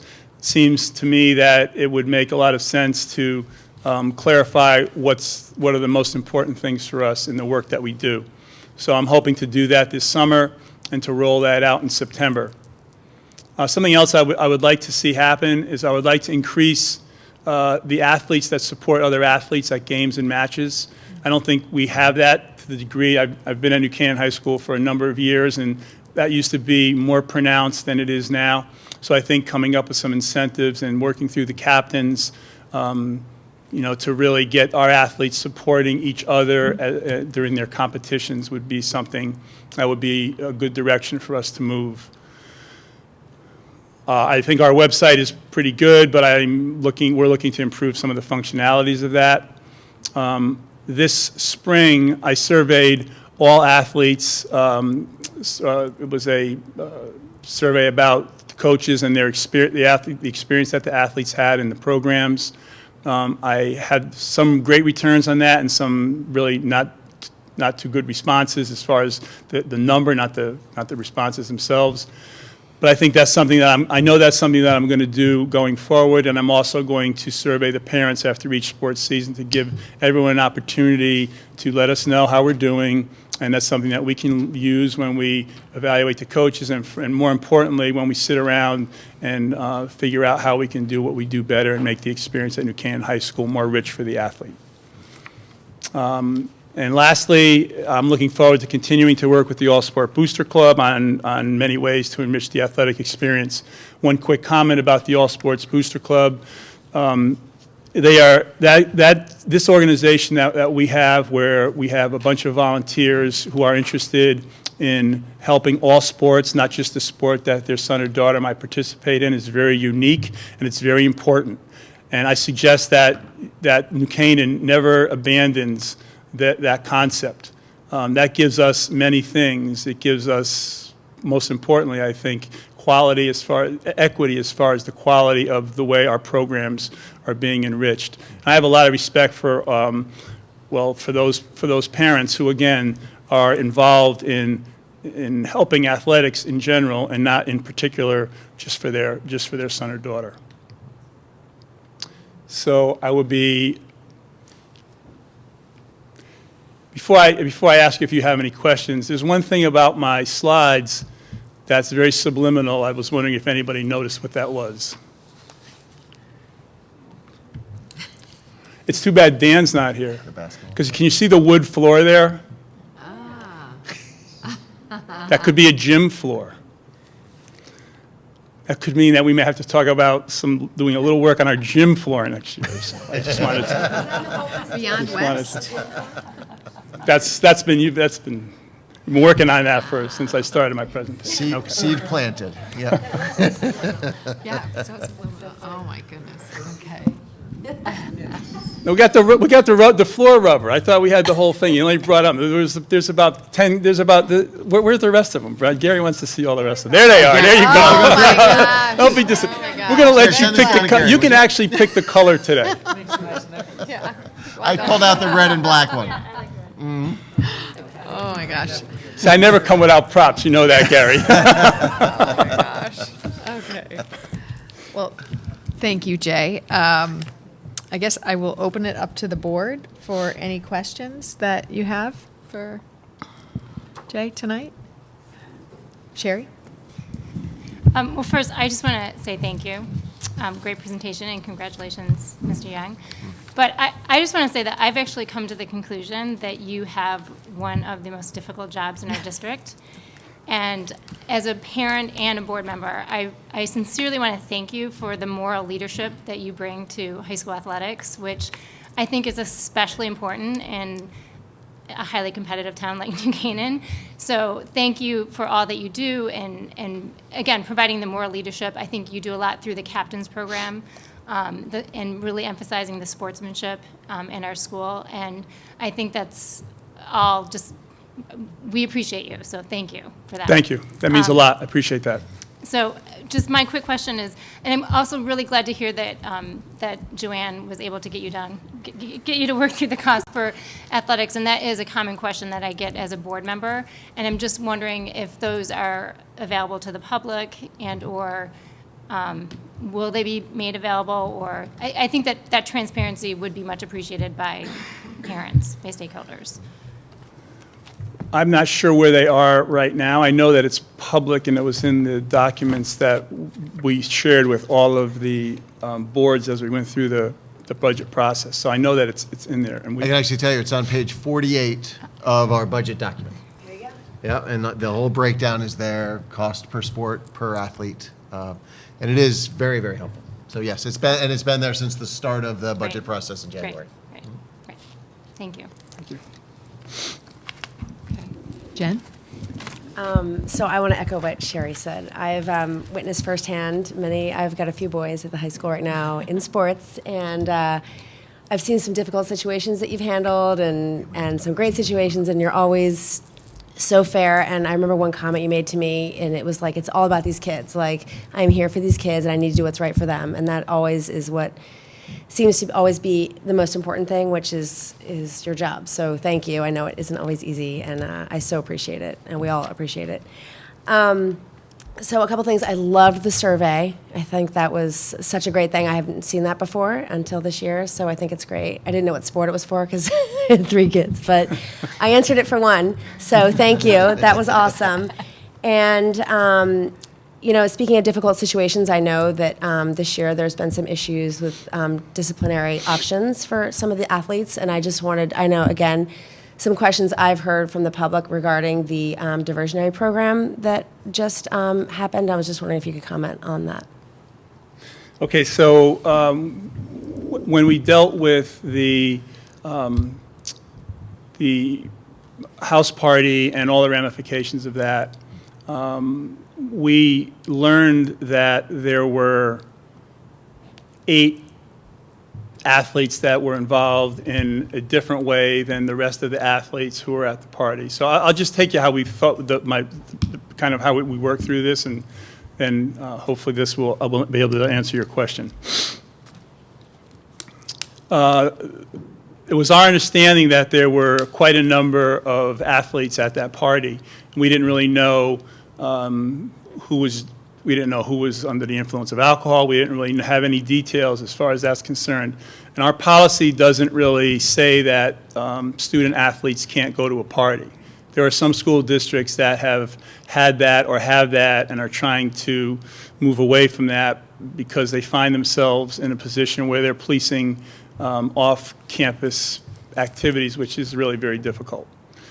So the first thing we did when we found out about that situation is we talked to our in-season coaches about it, and together with the in-season coaches decided that any athlete that we knew was at the party, whether they were drinking or not, there was going to be a 3-day suspension from their particular sport. So that's something that happened that I don't know if everybody is really aware of. That was the first one action that we took, which was not directly related to our policy, but that was an action that coaches could take given specific rules that they have on their teams, which was not related to our board policy.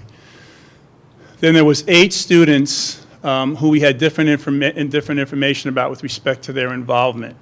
And for those 8 students, we decided, well, first of all, we didn't know they were involved in an ongoing investigation, which we were not clear about what was going to be the outcome of that ongoing investigation. So that was something that was an unknown to us. What we did do with those 8 students is we decided that we would suspend them for 10 days, which is what our policy says. And then we would give them the opportunity to be involved in this, a diversionary program that the police department has tried to get going, which focuses on education rather than penalty or punishment. I know it's my 13th year as athletic director, and I've had to, on numerous occasions, suspend athletes from games, sometimes some very important games. It hasn't changed behavior. Having penalties has really not had any effect on behavior. It still happens. So we felt like this was a good opportunity for us to try an educational solution to an ongoing problem than to just continue with penalties. And that's why it was an opportunity for us to partner with the New Canaan Police Department around something that they felt was an interesting idea, and we felt maybe a good solution at this point. So that's kind of how that happened. Penny? Thank you. Oh, sorry. We gave the families, we asked the families to make a decision between having the 10-day suspension or participating in the diversionary program with the police department.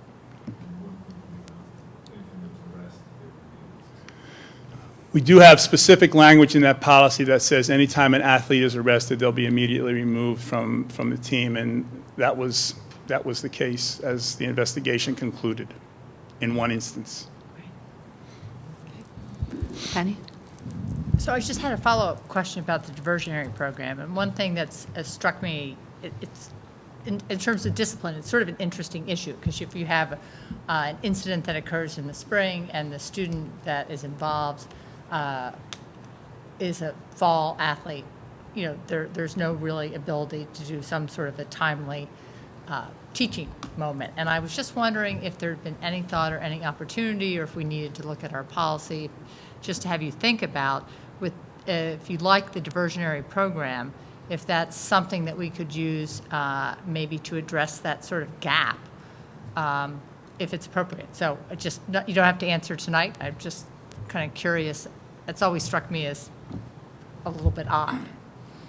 I mean, I understand why it's that way, but the diversionary program, maybe we could use it for athletes who aren't particularly in season when if and when an incident occurs. Betty, I think that that's the type of thinking we are bringing to this whole question. And whether it's, there's the diversionary program with the police, but there's also educational opportunities. So whether it's called a diversionary program or called something else, but this idea that, you know, we are an educational institution. We want to teach students to make better decisions when faced with choices. And so we are engaged in those conversations now about how can we, and when we talk to students a bit, they do share with us that since they're in SACs all the way up, they hear a lot about, you know, don't drink, don't do this, don't do that. But that an important part is engaging even with their parents and engaging in a different level with them, you know, as student athletes and others as they get into the high school. So we are having those conversations about proactive education going into these things. Great. This whole issue that we're talking about with respect to the schools and off-campus behavior. It's not just a New Canaan problem. I'm involved with a group at NYU that's studying sports and society, and they're all over the Northeast, and every group of athletic directors they talk to, everyone is wrestling with exactly where do we position ourselves with respect to this issue, and how do we create situations where the school can support the community's values with respect to these situations. That's the perfect deal. You know, that's the perfect situation, because the school can then say, yes, absolutely, we shouldn't do this. This is the message that's given in the community / in the home by the families, and then the school can support that, and that's the ideal circumstance. Maria? You know, I totally can appreciate this was a tough situation, and we have latitude in the discipline, but I do think, yeah, we want to educate the students. I think from what I heard from other people, it was the mixed message that some student athletes heard, that the policy that was applied wasn't exactly the policy on our records. So what I would suggest, and I hope we do, is clarify that going forward, what the policy is if there's an issue. And I know we're piloting, I guess, the diversionary program, but I think whatever the students sign or understand at the beginning of the year should be clear in what is followed throughout the year. And then if changes have to happen, I think it's dangerous to send kids a mixed message as much as it is to blame them for going through, they're growing, they're learning, it's educational, they make mistakes. So I think getting the message more clear up front is something we should work on. Yep, I think that's fair. I think it's important with any policy. There's always a challenge when can be read as a zero tolerance policy, because every situation is different, right? And for instance, in this situation, we had some information, but we knew other information would be coming as investigations unfolded and other pieces. And we wanted to come up with a solution. We needed to develop a solution that would work and still be flexible enough as if information changed as the investigation proceeded and other things came up. I do think that the first department goal there around developing core value statements and integrating that with all teams is aligned with that thinking around communication up front about expectations and possible disciplinary consequences as a part of understanding what the responsibilities are for our student athletes. In all of it, one of the big challenges that many of our towns are facing, Canaan included, is the idea of incentivizing bad behavior in certain situations, meaning that we only know what we know about students who were there based on those that were reported to us. But we also could pretty fairly say that there were more students there than we know about, right? So when I meet with some other superintendents and we have discussions about this, we talk about incentivizing bad behavior, like running into the woods, like doing whatever they can to escape so that they're not on the list of students who are caught. So I don't, there are a lot of nuances to this. It's a pretty complex issue. So as we try to figure out what's the best approach we can take as a school system to try to incentivize good behavior and try to help our students recognize the many consequences in their lives from such behavior, more than just a disciplinary consequence, because there's so much more that goes with it. So I think that communication is important, and that's a part, I think, again, of the idea of developing core value statements, working with the community, and keeping that communication open. Thank you. Anyone else? So I wanted to thank you, Jay. I love that you're going to be working on over the summer on this core value statement. I think the community as a whole is searching for this, and I would love to, I don't know if you can give us a little more information or if it's still preliminary on sort of the process you're going to go through for this core values. Who the stakeholders will be involved in creating those core values, or if you have anything to share. Well, we're trying to plan right now some mid-July type of meeting with our coaches and just do, sit down and do a 2-hour sort of session that when we come out of there with something that is something that reflects how the Canaan athletics feels. What is the most, is it honesty? Is it commitment? Is it, I don't know what it's going to be, but that's what we have on the board right now. Okay. And do you envision that being shared, by the individual teams at the, in their, preseason This meetings? is something I think that becomes part of everything that we do. It's in a lot of different places, and people use it. Our coaches can use it. We can use it. Coaches can use it as they refer to it. So your values inform your decisions.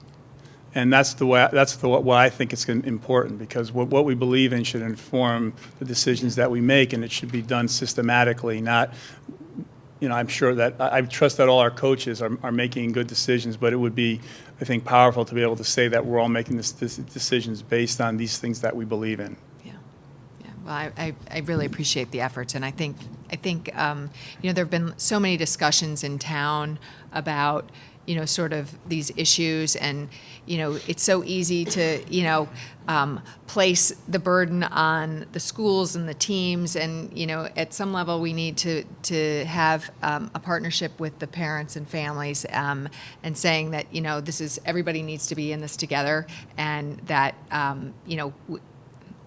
we all have to be on the same page, parents, kids, and the school. So thank you for your efforts here, because it's important work. And to echo what Sherry said earlier, your moral leadership for these kids, it's important. It really is something that will stay with them through their lifetime. So, and I also wanted to compliment you on you're going to become a center of excellence in all these best practices with the ref pay and the inventory control and the there was one other thing that I wanted to, whatever.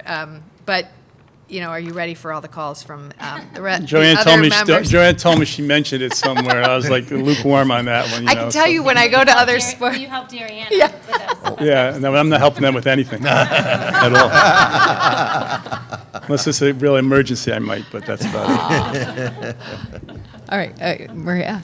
I just had one comment. I was sort of surprised by the second goal, because I feel like the athletes are very supportive of each other. So I'm not, and that with 72% of our students in a sport, I'm not sure how you can actually increase their presence. I just feel like there is a lot of support across the board for every. I don't see that. I don't either. I don't see I don't see our athletes. I don't see our football players at a field hockey game. I don't see our women's soccer team at the boys I guess my games. question is, logistically, it might be interesting to find out why they're not there. Is there something else they're doing rather than a lack of support? Is it a lack of support, or is it other commitments? That's what I'm wondering. I mean, I'm sure we have busy kids, and they live busy lives. So I think a lot of this is going to have to do with, everybody has to prioritize their time. And I happen to think it's very important. And I know that we can always find ways to be busy, and so the kids can always find ways to be busy. But I think, I'm not saying that you would do it every day, but I think that, this is not, I would like to say that I thought of this, but I didn't.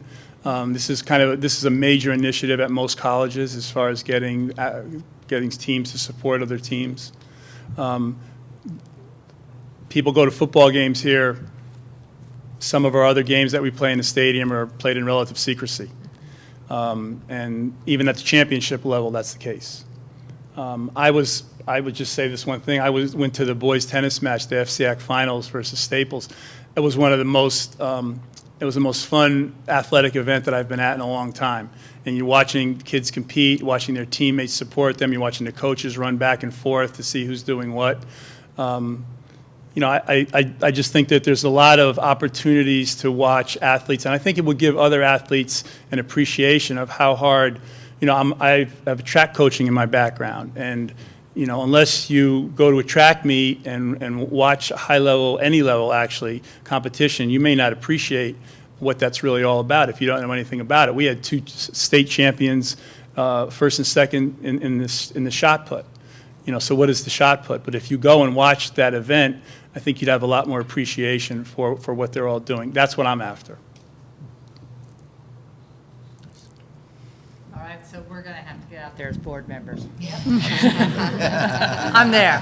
I know you'll be at the tennis matches. I know that. I miss the tennis matches. Got to see that 7th court in action. Okay. Any other questions?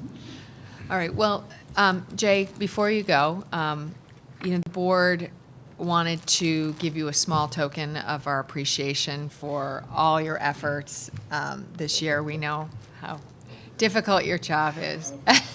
Yeah. We have to open the box. Open the box.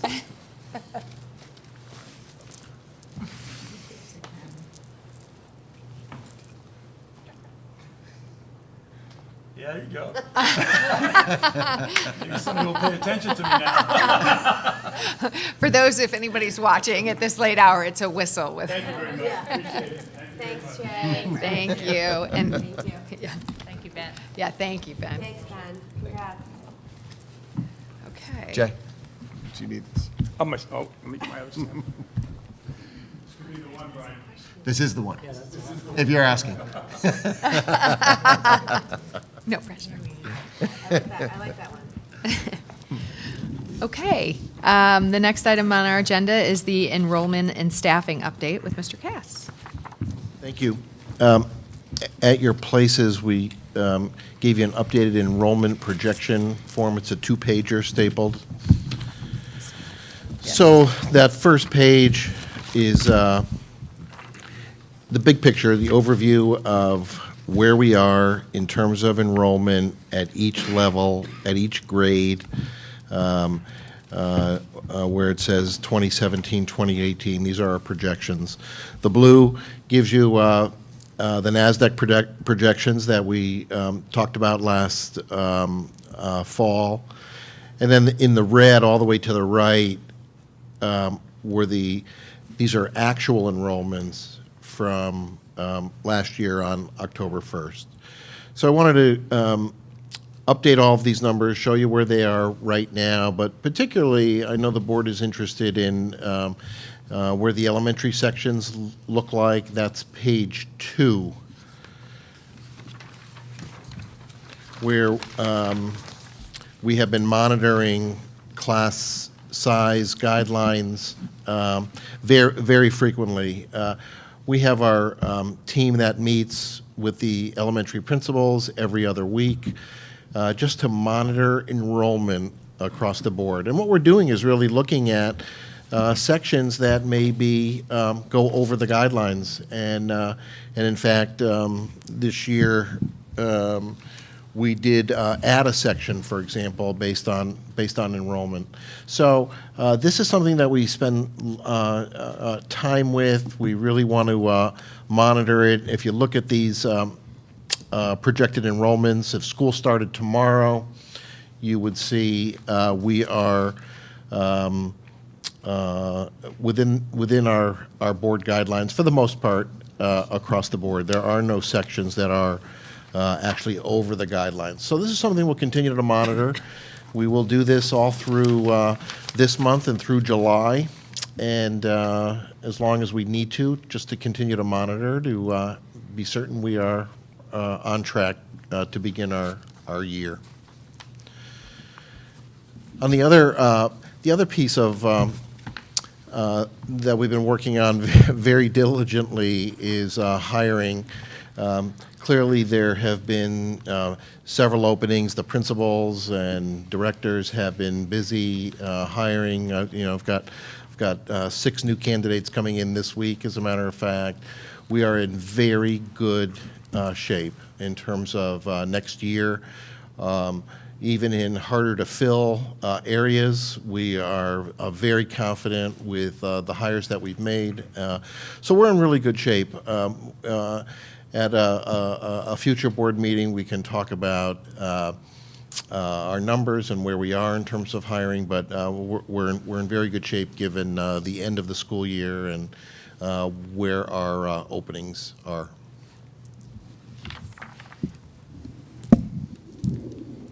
Does anyone have any questions for Gary before we? Can I make one quick plug? Yes. Just in case.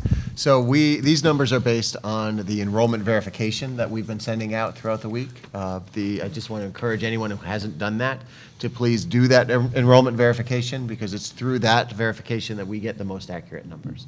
So I know that we had talked about, we've sent out a number of emails about that. But so if you see a pretty large shift from last time these numbers were reported till now, it's because we are getting the results back from that verification. And as of this morning, we had 82% of the community had responded to that this point, which sounds like a lot, but that means there's about 700 families who haven't, or 700 students who haven't. So we would like to encourage everybody to just fill out that quick survey, which then feeds directly into our system and gives us the most accurate numbers for our planning purposes. Is that the data verification? Is it actually called Yes. enrollment No, verification? I do for this, but it's the data verification. Oh, okay. So it'll 'Cause I don't ask think it's about called address. enrollment, I think so it's maybe- data verification. Yeah, you're right. Thank you, Maria. Because it asks for, you're right, a demographics, address, those pieces. All of that feeds directly into PowerSchool. And then we pull this information directly out of that. Just data verification. Thank you. So it sounds like we're still a little early. We've got, 18% of the population that we need to get to answer the question. We do. Great. Okay, any other questions? Penny? I was just curious how these numbers, because you don't want to read too much into the numbers before we get to October Right. 1. How, if you saw anything about how these numbers are comparing to where we were last year at this time. Well, the piece that I was particularly curious about was around kindergarten enrollment. I pulled out our number from 1 year ago, just to see where we are.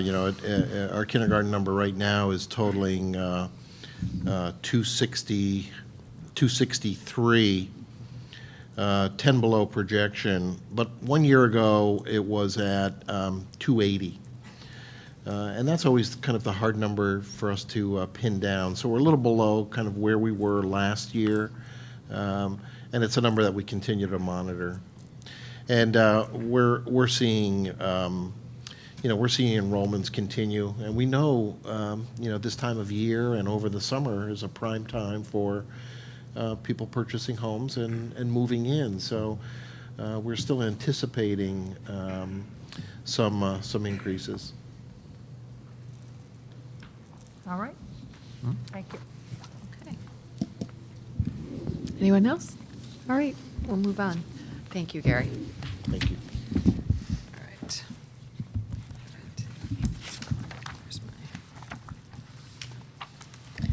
All right, the next item is our Resources Subcommittee update with Mr. Hayes. Thank you. So on the Resources Committee, one of the things that we do on a regular basis is review the statement of accounts, which obviously we put in front of the board regularly once a month. We discuss recent reporting, look at the statement of accounts relative to the budget, talk about transfers with Joanne and Brian. Obviously look at that on an ongoing basis. We've also, over the past year, spent a bunch of time on the budget, so before things come before the board, talk about some of the numbers, how to communicate them to the public, town bodies. There was, I'd say, a fair amount of that this year. Talk about how to bridge the numbers and make sure that everything's clear. I think the administration did a great job this year outlining everything. I think it was incredibly clear and detailed. So that was very helpful, I think, to the town bodies that reviewed all the numbers. From time to time, we also discuss donations and the use of those donations before they come to the board. In addition, over the past year, few months, we've discussed insurance issues, improving health and wellness of faculty and staff, worked through or working through ways to optimize costs while also providing obviously good coverage to faculty and staff. In addition, we have about a year ago, we outlined a methodology for calculating the costs of facility usage. So essentially the cost to the district for those facilities, allocated those costs based on who was using the facilities and came up with a rate structure. So that's something that's been put into place, and we've really, the administration's evaluated those rates over time, over the past few months. There may be some adjustments that need to be made, so that's something that we'll continue to look at. Summary. I really appreciate, Brendan, your leadership on this committee. It's an important one for the board, and gives, I think, everybody confidence when we bring the statement of accounts before the board that it's been reviewed. So thank you. So moving on to the action items. First item on our agenda is the Model UN Club overnight conferences. Could I get a motion to approve the following, the trips that you see bulletized below on your agenda? So the Model UN University hosted an international conferences as presented by Mr. Phillips.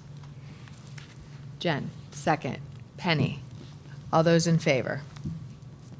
It's unanimous. Thank you very much. I'm sure the Model UN Club will be thrilled to hear that they get another year. Moving on to the New Canaan High School Performing Arts Ensembles Festival Disney trip to Orlando, Florida, April 5th through the 8th, 2018.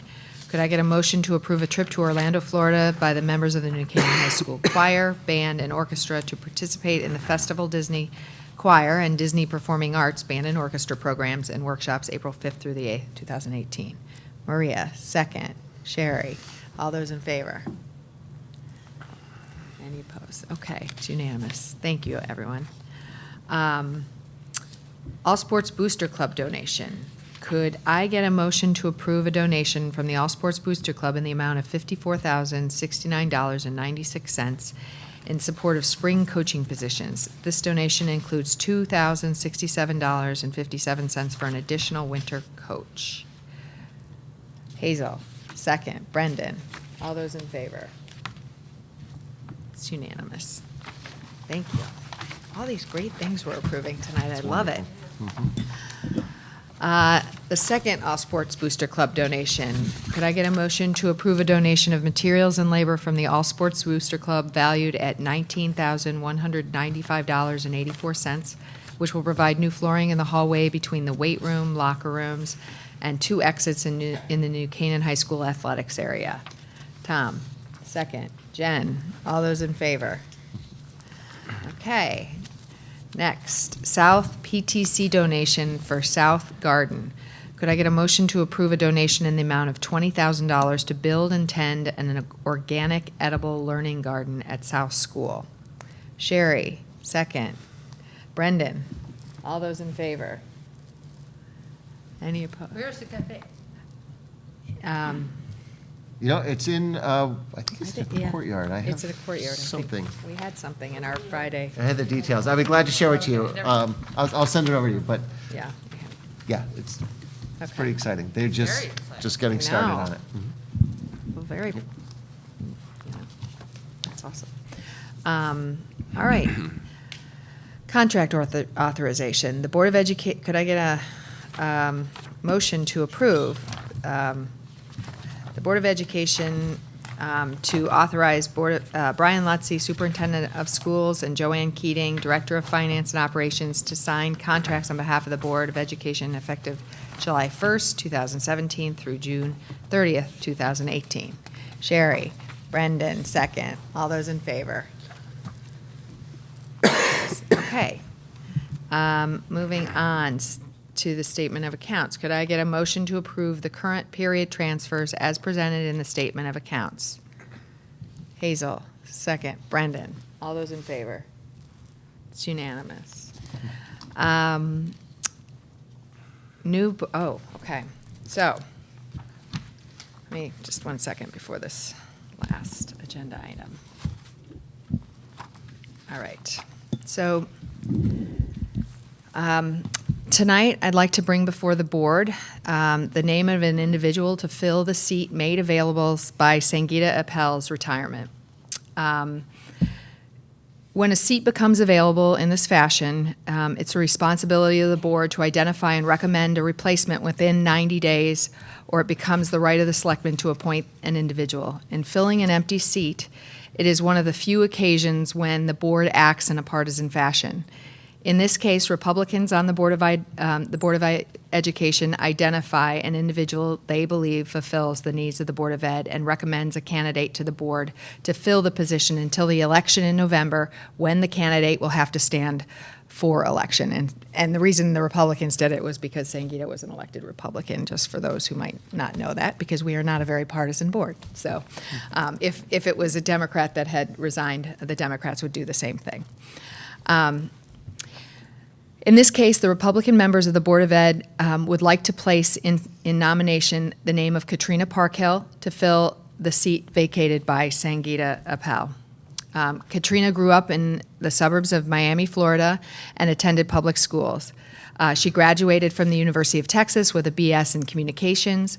She began her impressive business career at Anderson Consulting in 1991 in Atlanta on projects all over the United States, setting strategic direction and operations improvements, technology implementations at large integrated healthcare systems, medical universities, and insurance companies.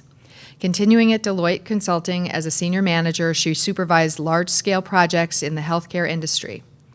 When she moved to Pfizer Inc. corporate headquarters in New York, Katrina worked as a senior manager in marketing and business technology, managing budgets of over $40 million until 2005. Katrina and her husband, Homer, have been residents of New Canaan since 2006. They have 3 children. 2 attend West and 1 is at Saks.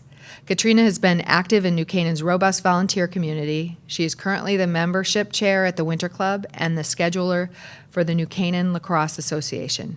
She has served as an elder in the children's ministries at the First Presbyterian Church and as a member of the Newcomers Club, and has just completed a 2-year term as West PTC's co-president.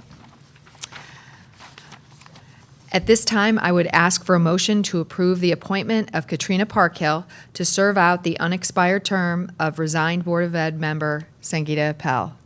Sherry West, second. Jen Richardson. All those in favor? It's unanimous. Welcome, Katrina. Thank you. So Katrina will be with us at our next regularly scheduled board meeting. But for those of you who can't see, Katrina is here. So you can say hello to her afterwards. Thank you. We really appreciate your commitment to the New Canaan Public Schools and to all the kids. We're thrilled to have you. Okay. So let me get my agendas just. All right, so the next item on our agenda is the consent agenda. Could I get a motion to approve the consent agenda? Sherry, second. Tom, all those in favor? All right. Comments from the public? Seeing none, we will move on to announcements and future business. Dr. Letzi. Sure, I'll be brief. This is a very busy and exciting time of the school year with our commencement ceremonies and moving up ceremonies and other things. Of course, first let me start by welcoming Katrina. That's an important announcement. We're glad to have you as part of the Board of Ed. Congratulations. So tomorrow we have graduation here at the high school beginning at 5. Doors will open at 4 for the public in Dunning Stadium. Decision will be made by 3. Speaking with Bill Egan and others, they're very confident. So they're feeling good about the weather tomorrow. So we're going to hope and cross our fingers and do what we need to do. But notification, if anything were to change, would be out by 3 o'clock tomorrow. We would use our Blackboard Connect system and put it on the website. The following morning, so Wednesday morning, we have our ceremony with our 8th graders here at the high school as they prepare to become or prepare as the incoming 9th grade class. And then tonight we had our senior internship reception, which was a wonderful evening with everybody right here in the auditorium. Today we had our Senior Athletes Award, which was great as well. So there's a lot going on here in the community, and hopefully you can be a part of it one way or the other. I hope that, and I'm glad to say that most of the board members are able to attend our graduation ceremony tomorrow. So anyone's welcome. There are no tickets for our graduation. It's at Dunning Stadium, and we fill it every year. So we look forward to another wonderful night tomorrow night. Thanks. All right. With that, if I could get a motion to adjourn. Brendan, second. Penny, all those in favor? Any opposed? Thank you.